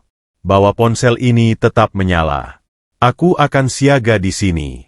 Jika terjadi sesuatu, telepon aku. Aku akan segera menghubungi kontakku di kepolisian setempat. Setelah menutup telepon, Nando segera bersiap. Ia mengenakan pakaian hitam sederhana, mengikat erat map hijau di tubuhnya dengan plastik dan selotip agar tahan air. Ia membawa pisau lipat kecil, satu-satunya senjata yang ia miliki, dan senter. Uang 1,5 juta ia sisakan sebagian untuk transportasi, sebagian ia simpan untuk kebutuhan darurat. Perjalanan ke Bekasi menggunakan angkutan umum di malam hari terasa seperti mimpi buruk. Setiap tatapan orang seolah mencurigai. Tapi Nando tak peduli. Satu-satunya fokusnya adalah Herman. Sesampainya di daerah alamat yang diberikan, Nando turun di jalan sepi. Panti Jompo Kasih Bunda ternyata adalah sebuah rumah besar tua yang dikelilingi pagar tembok setinggi 2 meter dengan pecahan kaca di atasnya. Hanya ada satu lampu sorot di gerbang depan yang menyala, menerangi pos penjagaan kecil di mana seorang lelaki berbadan besar sedang tertidur. Nando mengitari bangunan dari luar, persis seperti saran Pak Ferry. Di belakang, dekat tumpukan sampah yang bau, ia menemukan pintu samping besi yang agak rusak. Dengan hati-hati, ia mendorongnya. Berderit pelan, tapi terbuka. Jantungnya berdegup kencang saat ia menyusup ke dalam. Ia berada di area dapur yang gelap dan kotor.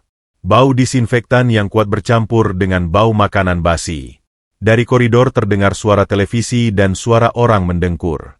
Dengan senter kecil, ia merayap menyusuri koridor. Sebagian besar pintu kamar terbuka, diisi oleh tempat tidur besi dengan para penghuni lanjut usia yang tidur atau terbaring lesu. Pemandangan itu menyayat hati, tapi Nando harus fokus mencari Herman. Di ujung koridor, ada sebuah kamar dengan pintu tertutup. Nando mencoba mendorongnya perlahan. Terkunci. Dari celah bawah pintu, ia melihat cahaya lampu redup. Dan ia mendengar suara batu kering yang ia kenali. Herman.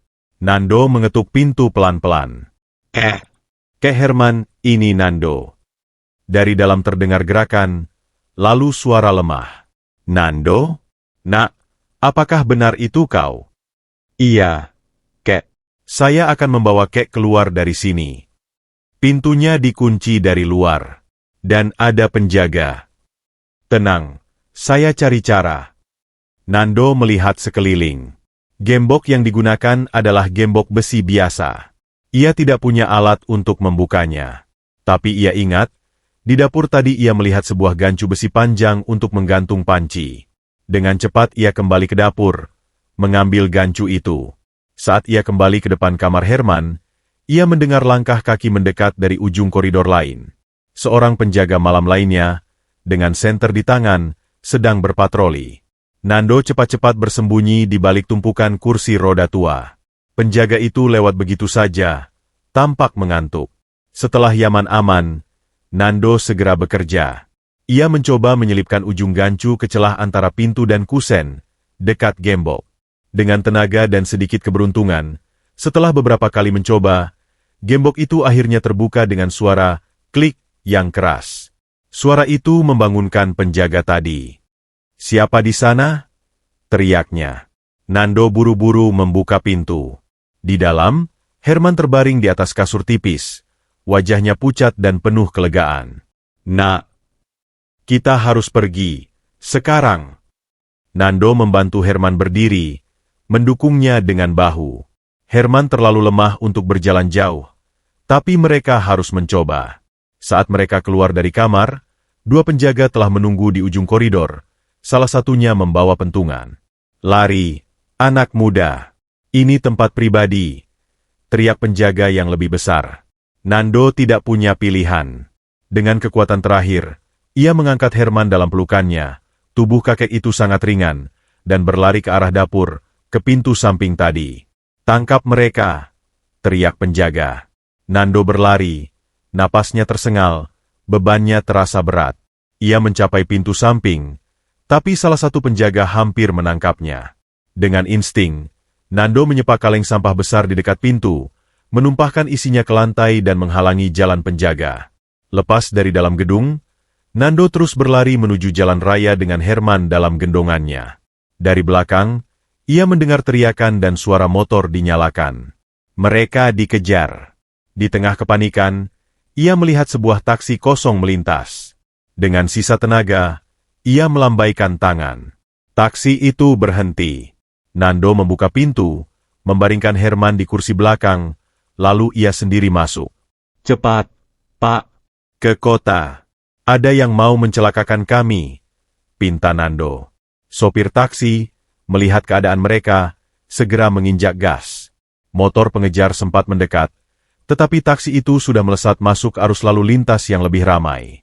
Di kursi belakang, Herman memegang tangan Nando erat-erat. "Maafkan saya, Nak, saya telah meragukanmu." "Tidak, Kek. Sayalah yang minta maaf. Saya mengkhianati Keke." Air mata Nando akhirnya tumpah. "Tapi tidak lagi. Sekarang kita akan ke Pak Ferry. Kita akan selesaikan wasiat itu. Dan kita akan pastikan Andre membayar semua yang telah dia lakukan." Herman mengangguk lemah. Senyum tipis muncul di bibirnya yang pecah-pecah. "Pertemuan kedua, masih bisa." "Bisa, Kek. Kita akan sampai di sana sebelum fajar." Sambil memandangi kota yang berlalu di luar jendela, Nando tahu pertempuran belum selesai. Mereka berhasil lolos dari cengkeraman Andre untuk sementara, tetapi pertemuan besok pagi akan menjadi medan perang berikutnya, dan kali ini, mereka harus menang. Dengan map hijau sebagai senjata dan tekad yang baru ditempa dalam api pengkhianatan dan penyelamatan, Nando siap menghadapi apapun yang akan datang. Fajar belum sepenuhnya mengoyak kegelapan saat taksi yang membawa Nando dan Herman berhenti di sebuah rumah kos sederhana di pinggiran kota, milik saudara Pak Ferry. Rencana telah berubah. Setelah insiden di Panti Jompo, kantor notaris sudah tidak aman. Andre pasti telah menempatkan orang-orangnya di sana, menunggu. "Saya titipkan kalian di sini dulu," kata Pak Ferry yang sudah menunggu di depan rumah. "Kita akan lakukan pertemuan kedua di tempat ini. Cepat, bantu saya bawa Pak Herman masuk." Nando dan Ferry hampir menopang Herman masuk ke dalam rumah. Kondisi Herman semakin kritis. Demamnya belum turun dan napasnya berbunyi seperti peluit pecah. Seorang dokter yang merupakan teman dekat Ferry, dokter yang sama dari kemarin, sudah menunggu di dalam dan segera memeriksa Herman.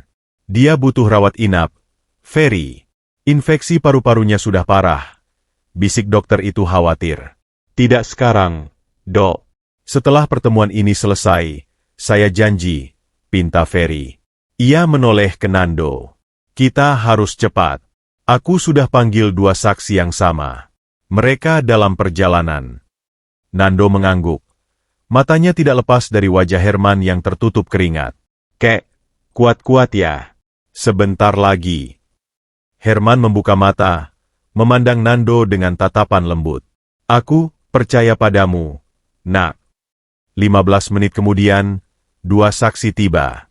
Ruang tamu sederhana segera disulap menjadi ruang resmi. Dokter memberi pernyataan tertulis bahwa meski dalam kondisi sakit, Herman masih sadar penuh dan cakap secara hukum untuk menandatangani dokumen. Proses pun dimulai. Pak Ferry membacakan kembali draft wasiat yang telah disiapkan. Herman, dengan suara parau namun jelas, mengonfirmasi setiap poin. Lalu, dengan tangan yang dibimbing Nando, ia menandatangani dokumen wasiat yang baru. Nando, sebagai penerima warisan, juga diminta menandatangani beberapa dokumen penerimaan. Saat tanda tangan terakhir selesai, sebuah perasaan lega yang luar biasa menyelimuti ruangan. Secara hukum, Wasiat baru telah sah. Aset-aset Herman sekarang secara resmi diwariskan kepada Nando, dengan pencabutan hak waris Andre sepenuhnya. Selamat, Nando. Secara hukum, ini sudah resmi, ucap Pak Ferry sambil menyegel dokumen. Namun, belum sempat mereka bernapas lega, suara mobil berhenti kasar di depan rumah memecah keheningan pagi. 2 mobil SUV hitam, pintu terbanting, dan keluar 6 orang bersenjata pentungan dan golok. Dipimpin oleh Diko, dan di belakangnya, Andre dengan wajah bengis. Mereka menemukan kita, teriak salah satu saksi. Lock semua pintu, perintah Ferry. Tapi itu sudah terlambat. Andre dan anak buahnya sudah mendobrak pintu depan. Mereka membanjiri ruang tamu kecil itu. Andre. Herman berbisik. Wajahnya penuh kengerian. Anda pikir bisa mengakali saya, ya? Hardik Andre, mengabaikan ayahnya dan langsung menatap Nando dan Ferry. Mata-mata saya sudah melacak panggilan malam ini. Dan siapa sangka, notaris yang terhormat ternyata membantu penculik. Ini bukan penculikan, Andre. Ini penyelamatan, bantah Ferry dengan berani. Bawa ayah saya. Dan serahkan semua dokumen yang baru saja kalian buat, geram Andre. Diko dan yang lain maju. Nando berdiri menghadang di depan kursi Herman. Kami tidak akan memberikannya. Andre tertawa sinis. Kau, pemulung, mau melawan. Ia memberi isyarat, dan 2 preman langsung menghajar Nando. Pentungan mendarat di punggungnya, membuatnya terjatuh. Saksi-saksi dan dokter berusaha melerai, tapi juga dihajar. Pak Ferry berusaha menyelamatkan dokumen, tapi Diko merampas tas kerjanya. Dalam kekacauan itu, Herman berusaha bangkit dari kursinya. Wajahnya memerah karena marah dan napas yang tersengal. Berhenti! Semuanya berhenti! Teriak Herman, tapi suaranya tenggelam. Andre sendiri menghampiri ayahnya, meraih kerah bajunya. Di mana map hijau? Yah? Map yang berisi bukti-bukti itu? Berikan pada saya, atau pemulung ini akan saya potong-potong dan buang ke kali. Nando, yang masih merintih kesakitan di lantai, melihat adegan itu. Ia melihat ketakutan di mata Herman, tapi juga melihat tekad. Lalu, terjadi sesuatu yang tidak terduga. Dengan tenaga terakhir yang ia kumpulkan, Herman meludah tepat di wajah Andre. Kau, bukan anak saya lagi. Marahnya Andre meledak. Ia mendorong Herman keras-keras. Tubuh tua itu terlempar dari kursinya. Kepalanya menghantam sudut meja kayu dengan suara bruk yang memilukan. Kek! Teriak Nando. Jantungnya seakan berhenti. Herman tergeletak tak bergerak. Darah segar mengalir dari pelipisnya. Suasana mendadak hening. Bahkan para preman pun tertegun. Andre sendiri tampak kaget sejenak. Tapi lalu wajahnya kembali dingin. Bawa dia. Cepat. Diko dan yang lain bingung. Tapi, bos, dia. Bawa. Dia masih hidup. Kita butuh tanda tangannya lagi untuk membatalkan wasiat ini. Nando, diliputi amarah dan keputusasaan, merangkak mendekati Herman. Darah sudah membasahi lantai. Ia mendekatkan telinganya ke mulut Herman. Masih ada napas, tapi sangat lemah. Panggil ambulans. Tolong! Teriak Nando pada dokter yang juga terluka. Tapi Andre lebih cepat. Tidak ada yang memanggil siapa-siapa. Ambil si tua dan pergi. Saat Diko dan kawanannya hendak mengambil Herman, suara sirene polisi mendadak menggema di kejauhan, semakin dekat. Tampaknya tetangga yang mendengar keributan telah menelepon polisi. Wajah Andre berubah. Kita pergi. Sekarang. Mereka bergegas keluar, meninggalkan Herman yang sekarat, Nando yang terluka, dan yang lainnya. Tapi sebelum pergi, Andre sempat merampas tas berisi dokumen wasiat baru dari tangan Diko. Mobil-mobil SUV itu melesat pergi tepat ketika 2 mobil patroli polisi tiba. Nando tidak peduli pada polisi atau pada dokumen yang hilang. Semua perhatiannya tertuju pada Herman yang terbaring di pelukannya. Kek, jangan pergi, jangan. Dokter segera berlutut, memberi pertolongan pertama untuk menghentikan pendarahan. Kita harus bawa dia ke rumah sakit sekarang.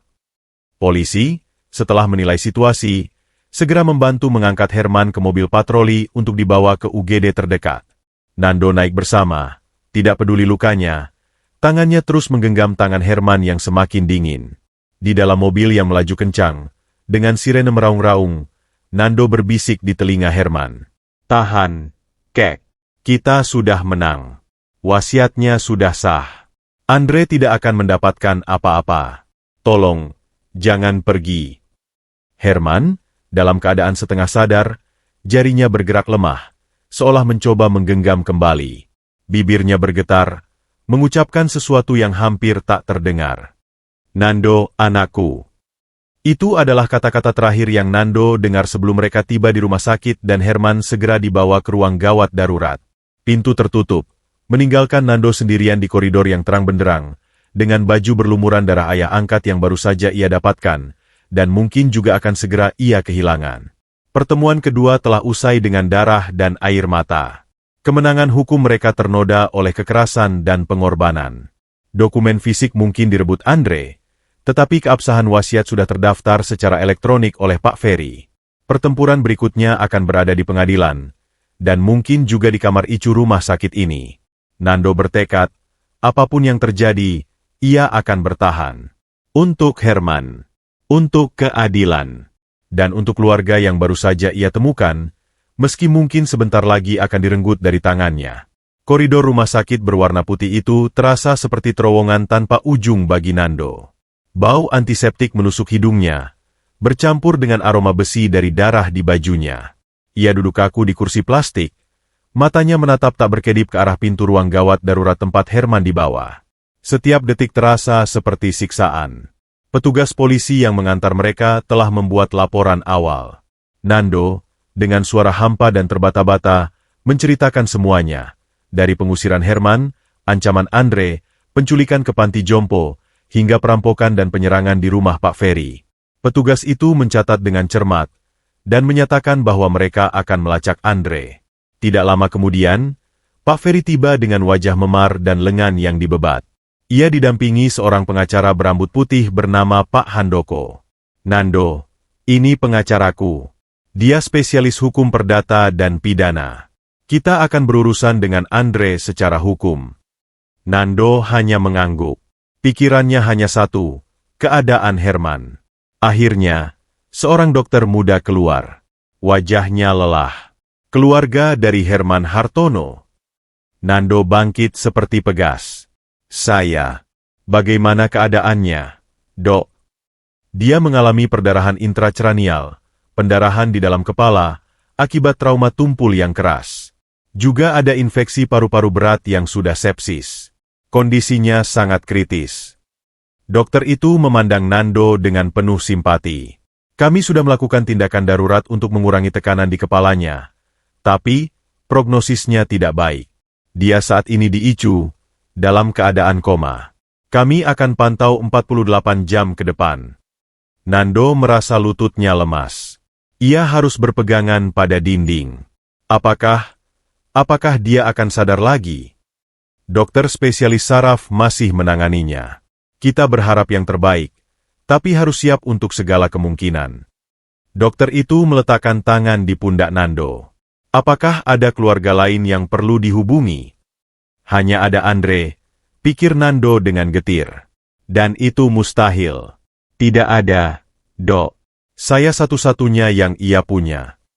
Setelah dokter pergi, Nando menatap Pak Ferry dan pengacaranya. "Kita harus melakukan sesuatu sekarang." Pak Handoko mengangguk. "Pertama, kita harus mengamankan aset-aset Pak Herman sebelum Andre mencoba menguasainya dengan paksa atau dengan dokumen wasiat lama yang dia curi.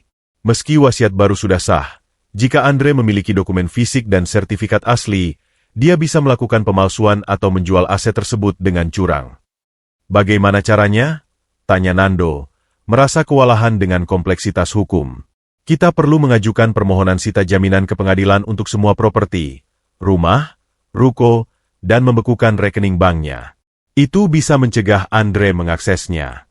Selain itu, kita harus melaporkan pencurian dokumen dan penyerangan tersebut ke polisi secara resmi dengan pengawasan saya, agar menjadi kasus pidana. Tapi Andre punya preman dan mungkin punya koneksi. bantah Nando.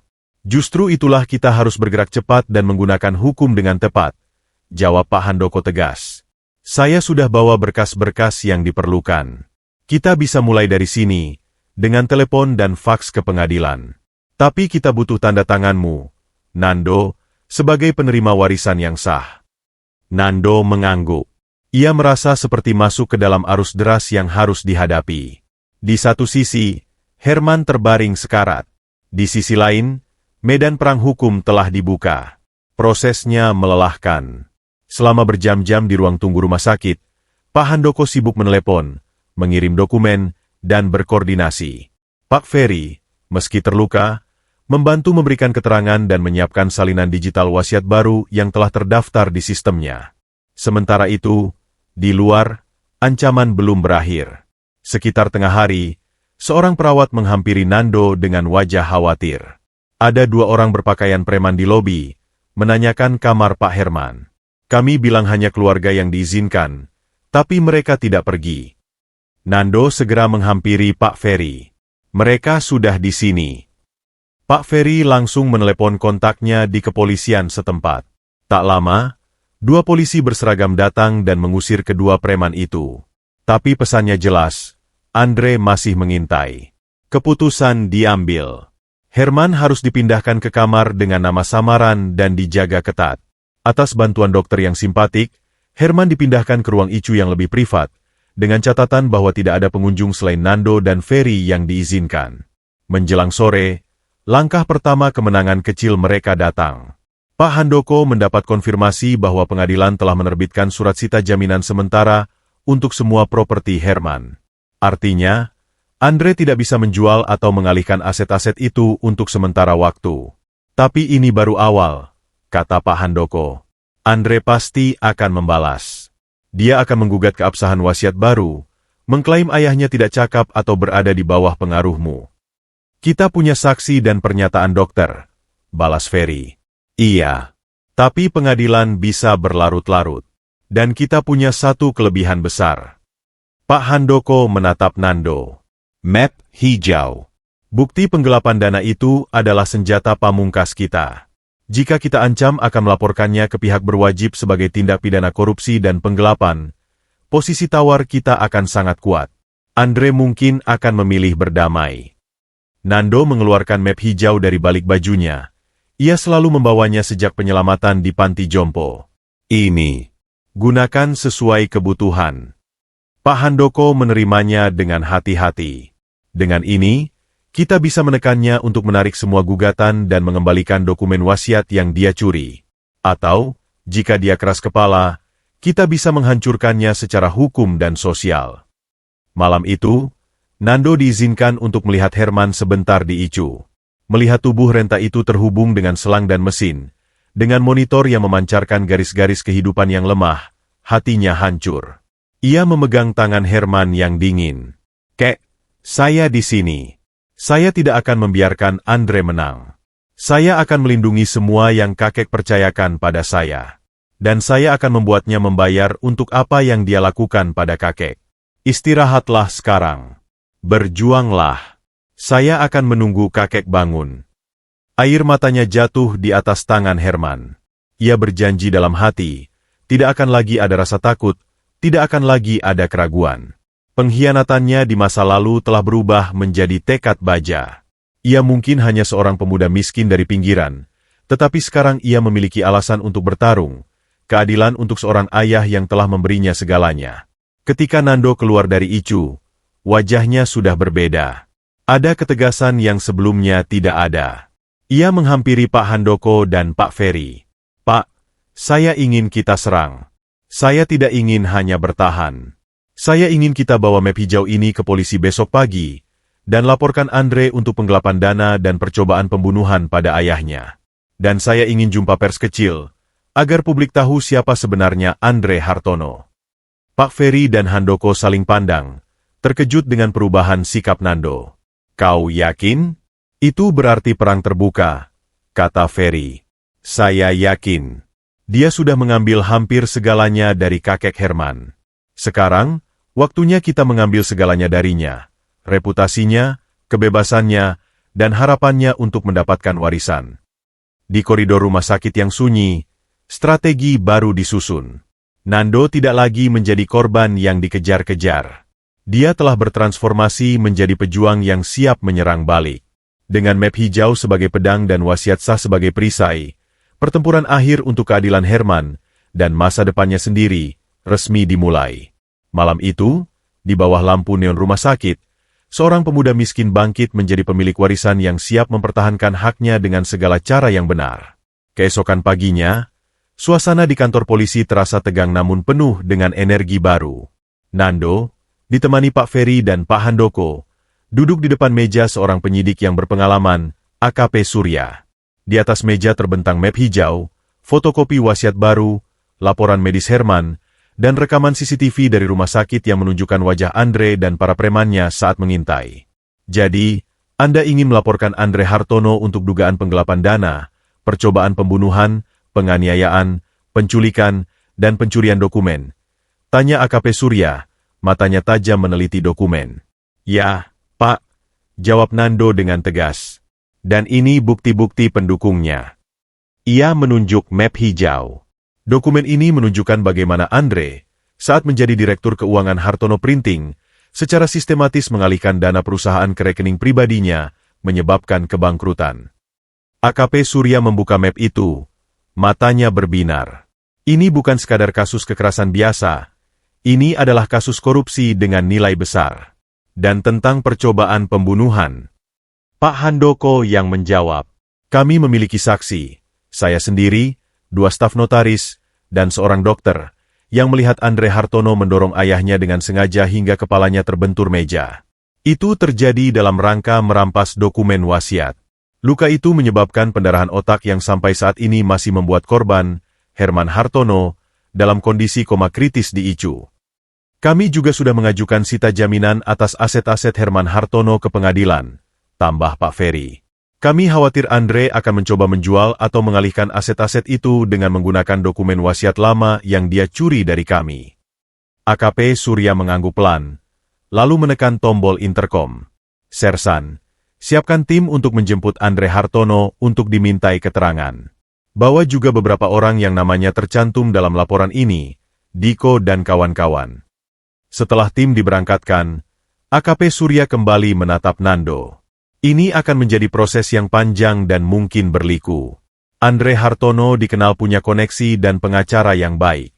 Kalian siap? Siap, Pak, jawab Nando tanpa ragu. Yang saya mau hanya keadilan untuk kakek Herman. Sementara itu, di rumah mewahnya, Andre baru saja mendapat telepon dari pengacaranya, seorang pria berjas mahal bernama Victor. Andre, ada surat sita jaminan dari pengadilan. Semua properti dan rekening ayahmu dibekukan sementara. Dan kabar buruk lagi, Nando dan notaris itu sudah melaporkanmu ke polisi. Mereka membawa bukti-bukti kuat. Wajah Andre memerah. Bukti apa? Map hijau itu. Kemungkinan besar. Mereka juga punya saksi untuk kasus penganiayaan. Polisi dalam perjalanan ke sana sekarang. Saran saya, serahkan diri, kooperatif, dan kita akan berjuang di jalur hukum. Tapi jangan melakukan hal bodoh. Tapi Andre bukan tipe orang yang menyerah. Amarahnya meluap. Ia merasa dikepung oleh orang-orang yang ia anggap rendahan. Seorang pemulung dan seorang notaris kampung. Victor, siapkan gugatan balik.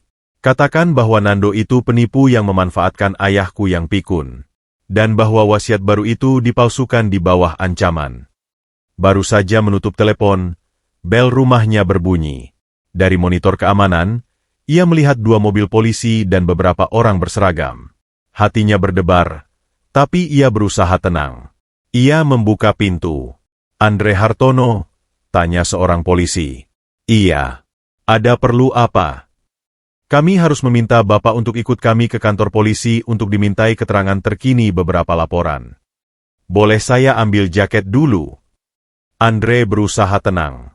Di dalam, dengan cepat ia mengambil sebuah flash disk kecil dari lacinya, berisi salinan digital semua dokumen curian dan beberapa bukti palsu yang ia siapkan untuk menjebak Nando, lalu menyimpannya di saku. Perjalanan ke kantor polisi dalam mobil patroli terasa seperti penghinaan terbesar baginya. Orang-orang di jalan melihat, tetangga berbisik. Reputasinya sebagai pengusaha sukses mulai retak. Di ruang interogasi, Andre duduk berseberangan dengan AKP Surya. Pengacaranya, Victor, duduk di sampingnya. Andre, Anda tahu kenapa Anda di sini? Tanya AKP Surya. Karena ada orang miskin yang iri dengan warisan keluarga saya dan membuat laporan palsu, jawab Andre dingin. AKP Surya tidak terpancing. Mari kita mulai dari awal. Apakah Anda mengusir ayah Anda, Herman Hartono, dari rumah? Itu tidak benar. Ayah saya sakit pikun. Saya menitipkannya di panti jompo yang layak untuk perawatan yang lebih baik. Tapi kemudian dia diculik oleh Nando, yang memanfaatkan keadaannya. Bukti menunjukkan sebaliknya. Kami punya rekaman dari tetangga yang mendengar Anda membentak dan mengusir beliau ke jalan. Juga ada laporan dari panti jompo kasih bunda yang menyatakan Anda mendaftarkan ayah Anda dengan status tidak diinginkan dan bersedia membayar untuk perawatan minimal. Andre sedikit gelisah. Itu hanya formalitas.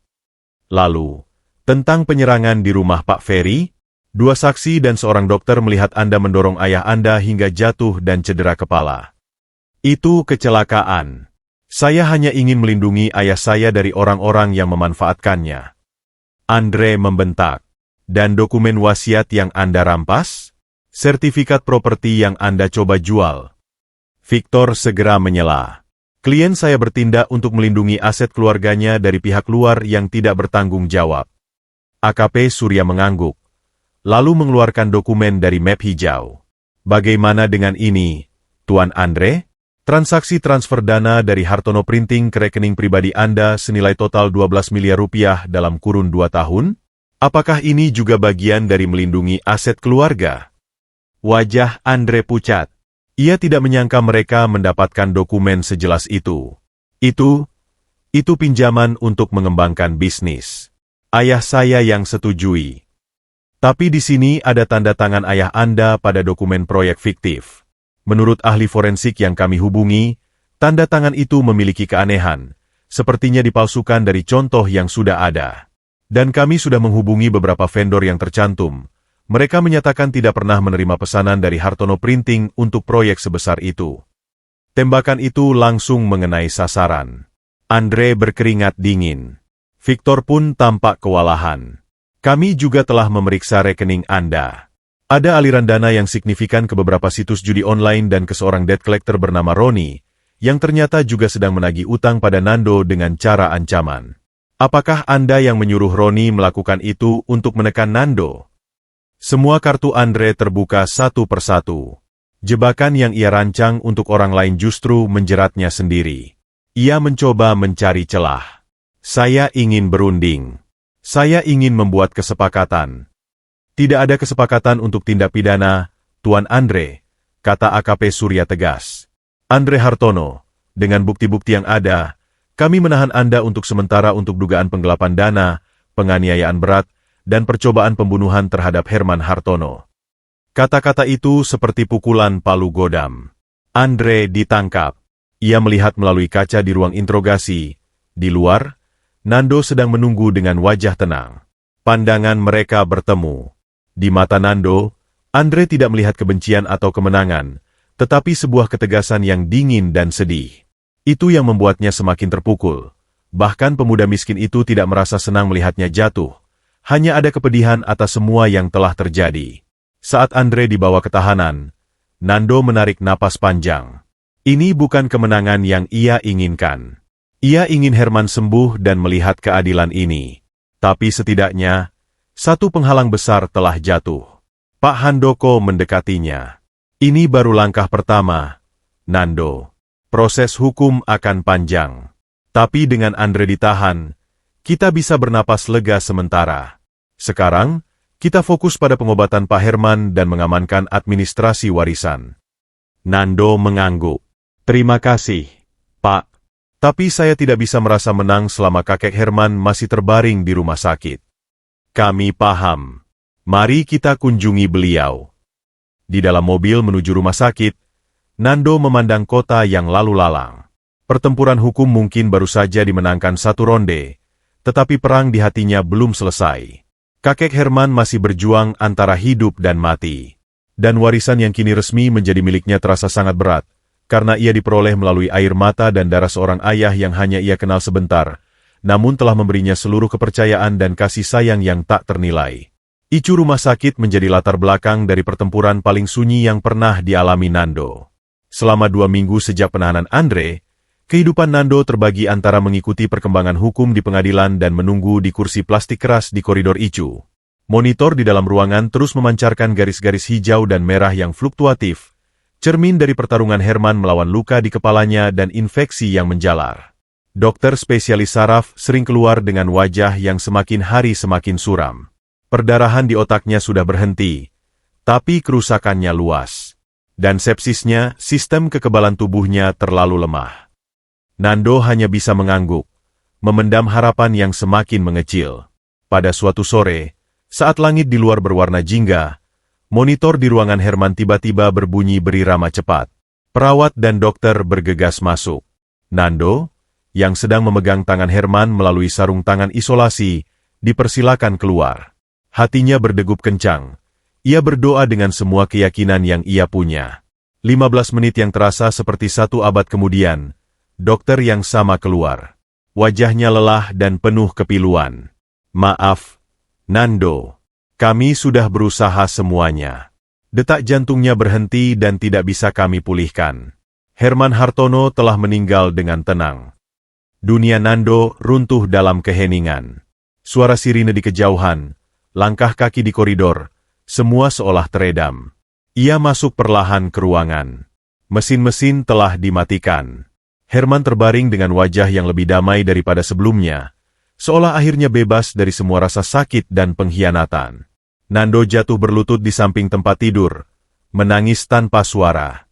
Tangannya masih memegang tangan Herman yang kini benar-benar dingin. "Maaf, Kek.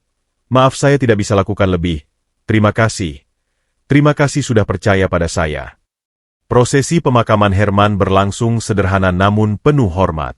Nando, dengan bantuan Pak Ferry dan Pak Handoko, mengatur semuanya.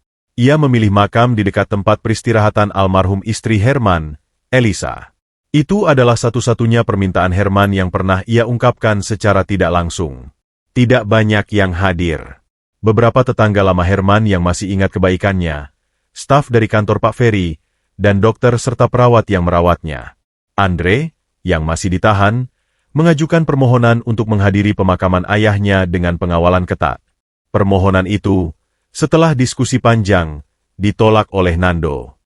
Dia kehilangan haknya untuk mengucapkan selamat tinggal saat dia mendorong kakek Herman ke meja, kata Nando dengan tenang yang menyakitkan. Di sisi lain makam, Nando berdiri sendirian setelah semua orang pergi. Angin sore berhembus. Pelan, membawa daun-daun kering. "Tenanglah, Kek. Saya janji akan menggunakan semua yang kakek berikan dengan baik.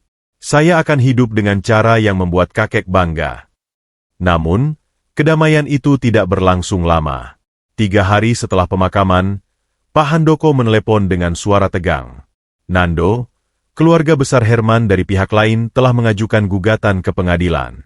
Mereka menuntut pembatalan wasiat yang menguntungkanmu." "Keluarga besar?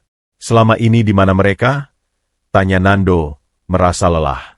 Mereka adalah saudara-saudara sepupu Herman dari pihak ayah, yang tinggal di luar kota. Menurut mereka, wasiat baru itu tidak sah karena Herman tidak cakap hukum saat menandatanganinya, menggunakan laporan medis dari dokter yang diatur Andre. Dan mereka juga menuduh kamu memanipulasi seorang kakek tua yang pikun untuk mengeruk hartanya. Berita itu menyebar cepat. Seorang reporter dari sebuah media online lokal mengunggah artikel dengan judul sensasional, "Pemuda miskin mendadak kaya raih warisan miliaran, keluarga gugat, penipuan atau mukjizat." Nando tiba-tiba menjadi pusat perhatian. Wartawan mulai menunggu di depan gubuknya, dan komentar di media sosial beragam. Ada yang mendukungnya, banyak yang menuduhnya sebagai penipu licik. Tekanan itu hampir membuat Nando patah. Ia kembali ke gubuknya yang sunyi, yang kini terasa seperti museum dari kehidupannya yang lama. Warisan yang seharusnya menjadi berkah terasa seperti kutukan. Pak Ferry datang menjenguk, membawa makanan.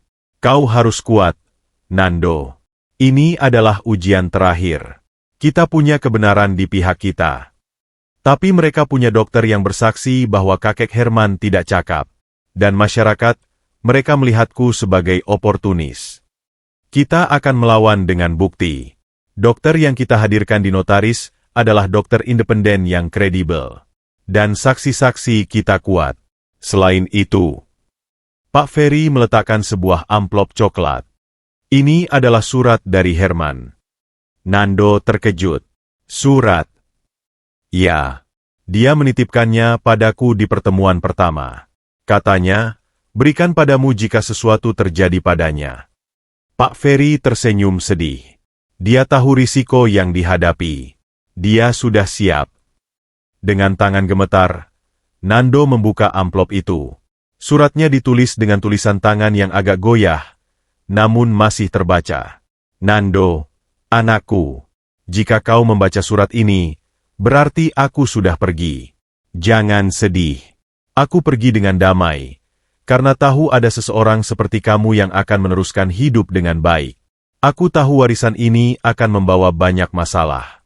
Orang-orang akan meragukanmu, mencercamu, bahkan menyerangmu. Tapi ingat, yang penting bukan apa yang mereka katakan, tapi apa yang kau lakukan dengan pemberian ini. Gunakanlah hartaku bukan untuk kemewahan, tapi untuk membuat hidup orang lain lebih baik, seperti yang telah kau lakukan padaku. Jika kau melakukan itu, maka warisanku padamu tidak akan pernah sia-sia. Jangan biarkan keserakahan orang lain mengotori hatimu yang bersih. Berdirilah tegak. Kau lebih kuat dari yang kau kira. Terima kasih telah menjadi keluarga bagiku di akhir hidupku. Aku bangga padamu. Kakek Herman. Air mata Nando menetes membasahi kertas itu. Surat itu memberikannya kekuatan yang ia tidak tahu ia miliki. Ia melipat surat itu dengan hati-hati, menyimpannya di dekat hatinya. Keesokan harinya, di pengadilan pada sidang pertama gugatan keluarga, Nando hadir dengan sikap yang berbeda. Ia tidak lagi terlihat sebagai pemuda miskin yang terintimidasi, tetapi sebagai seorang penerima warisan yang percaya diri. Ketika pengacara keluarga besar Herman menyerangnya dengan pertanyaan-pertanyaan menjebak tentang motivasinya, Nando menjawab dengan jujur dan tenang. Saya tidak meminta warisan ini. Saya hanya menolong seorang kakek yang diusir anaknya sendiri. Wasiat ini adalah kehendak bebas kakek Herman, yang dibuat di hadapan notaris dan saksi-saksi saat beliau masih sepenuhnya sadar. Bukti-buktinya semua ada. Pak Handoko dengan cerdas memaparkan bukti rekaman audio dari pertemuan di notaris, yang direkam dengan persetujuan Herman sebagai bagian dari protokol, di mana Herman dengan jelas menyatakan keinginannya dan alasan-alasannya. Juga surat dari dokter yang menyatakan kesanggupan Herman saat itu. Di sisi lain, keluarga besar Herman hanya mengandalkan laporan medis dari dokter yang ternyata adalah rekan bisnis Andre, yang terungkap setelah penyelidikan lebih lanjut. Kredibilitas mereka runtuh. Setelah beberapa kali sidang, hakim memutuskan, wasiat baru dinyatakan sah dan mengikat. Gugatan keluarga besar ditolak. Warisan resmi jatuh ke tangan Nando. Keluarga itu pergi dengan wajah masam, sementara wartawan-wartawan mengerumuni Nando di luar pengadilan. Kali ini, Nando tidak lari. Ia berdiri dan menyampaikan pernyataan singkat. Warisan ini bukan kemenangan saya. Ini adalah amanah dari kakek Herman. Saya berjanji akan menggunakannya untuk hal-hal yang akan membuat beliau bangga. Terima kasih. Ia lalu pergi, meninggalkan kerumunan yang masih penasaran. Di dalam mobil, Pak Ferry menepuk pundaknya. Kau melakukannya dengan baik, nak. Tapi bagi Nando, kemenangan di pengadilan hanyalah awal. Ia pulang ke gubuknya, memandang surat Herman lagi. Ia tahu apa yang harus dilakukan. Warisan itu bukan untuk dinikmati sendiri, tetapi untuk dikembalikan kepada mereka yang membutuhkan, seperti Herman telah mewarisi kasih sayang dan keluarga padanya. Dengan tekad baru, Nando mulai merancang masa depannya, sebuah masa depan di mana kekayaan bukan untuk kemewahan, tetapi untuk mengubah hidup orang lain, sebagaimana hidupnya telah diubah oleh kebaikan seorang kakek di sebuah senja yang kelam.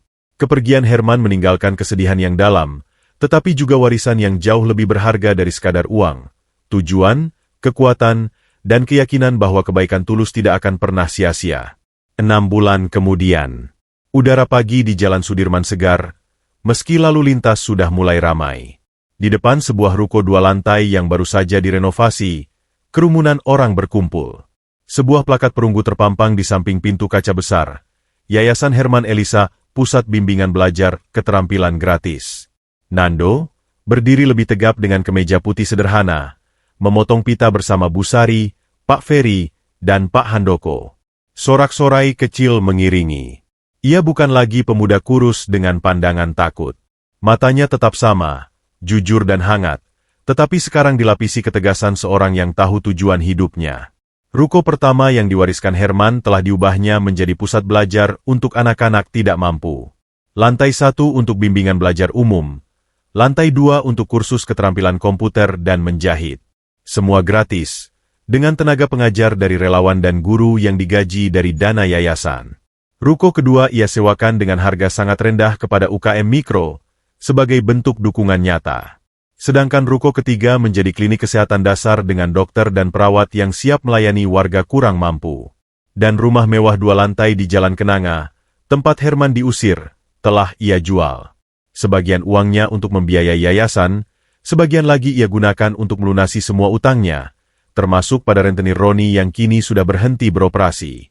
Sebagian lagi ia simpan untuk masa depannya yang sederhana. Yang mengejutkan banyak orang, Nando tetap tinggal di gubuknya di pinggir kali. Ia merenovasinya sedikit. Atap yang tidak bocor, dinding yang dicat ulang, dan kamar mandi kecil yang layak. Ini rumah saya, katanya pada Pak Ferry yang menawarkannya untuk tinggal di tempat yang lebih baik. Disinilah hidup saya berubah. Disinilah saya bertemu kakek Herman. Hidupnya kini diisi dengan mengelola yayasan, menyambangi anak-anak bimbingannya, dan sesekali membantu proyek sosial lain. Warisan materi Herman telah ia transformasi menjadi warisan kebaikan yang terus mengalir. Di sebuah lembaga pemasyarakatan kelas 2, Andre Hartono menerima kunjungan. Pengunjungnya adalah Nando. Mereka duduk berhadapan, dipisahkan kaca. Andre tampak lebih tua, rambutnya memutih sebagian. Hukumannya telah berkekuatan tetap, 7 tahun penjara untuk penggelapan dana dan penganiayaan. Proses bandingnya gagal. "Mengapa kau datang?" tanya Andre dengan suara datar. Kebenciannya sudah luluh menjadi kelelahan yang kosong. "Aku ingin memberitahumu sesuatu," jawab Nando tenang. "Rumah itu sudah terjual. Uangnya, sebagian digunakan untuk yayasan atas nama ayah dan ibumu." Andre menyeringai pahit. "Kau ingin pamer?" "Tidak. Aku ingin kamu tahu bahwa warisan ayahmu tidak sia-sia. Namanya akan dikenang orang melalui kebaikan, bukan melalui kasus pengadilan." Andre menunduk, diam lama. "Dia, ayah. Apakah dia pernah menyebutku sebelum meninggal?" Nando menghela napas. "Tidak. Tapi aku yakin, di suatu tempat, dia masih menyayangimu sebagai anaknya. Dia hanya terluka terlalu dalam." Air mata menggenang di mata Andre, tetapi ia cepat mengusapnya. "Aku tidak pantas." Percakapan singkat itu berakhir. Nando pergi, meninggalkan Andre dengan penyesalan yang mungkin akan menyiksanya lebih lama dari hukuman penjara. Suatu senja, Nando kembali ke gubuknya setelah seharian beraktivitas. Di teras kecilnya, ia duduk memandang kali yang airnya sudah lebih bersih setelah program pembersihan yang ia dan warga setempat galakan. Di tangannya, ia memegang surat Herman yang sudah lecek karena sering dibaca. Surat itu dan map hijau, yang kini disimpannya rapat-rapat di brankas kecil, adalah pengingat terkuat akan perjalanannya. Dari dalam rumah, terdengar suara tertawa ceria. Seorang remaja perempuan, Sari, salah satu anak binaan yayasan yang kini tinggal bersamanya sebagai adik asuh, sedang menyiapkan teh. "Kak Nando, tehnya sudah siap." Nando tersenyum. Keluarganya mungkin bukan keluarga darah, tetapi ikatan yang mereka bangun lebih kuat dari apapun. Ada Bu Sari yang seperti ibu, anak-anak binaan yayasan yang seperti adik-adik, dan Pak Ferry serta Pak Handoko yang seperti paman yang baik. Warisan Herman telah memberinya lebih dari sekadar kekayaan materi. Ia memberinya tujuan, keluarga, dan keyakinan bahwa satu kebaikan kecil, seperti menolong seorang kakek di senja yang kelam, dapat mengubah takdir, menyembuhkan luka lama, dan menyalakan harapan bagi banyak orang. Ia menengadah ke langit yang mulai dihiasi bintang pertama. Terima kasih, Kek. Saya berusaha menjadi orang yang membuatmu bangga. Dan di kejauhan, seolah ada angin sepau-sepau yang membelai rambutnya, membawa kedamaian yang sempurna. Nando, pemuda miskin yang kini menjadi penjaga warisan kebaikan, tahu bahwa hidupnya baru saja dimulai. Dan ia akan menjalaninya dengan cara yang sama seperti Herman mempercayainya, dengan hati yang jujur, tangan yang terbuka, dan keyakinan bahwa di setiap akhir yang kelam, selalu ada kemungkinan untuk sebuah awal yang terang.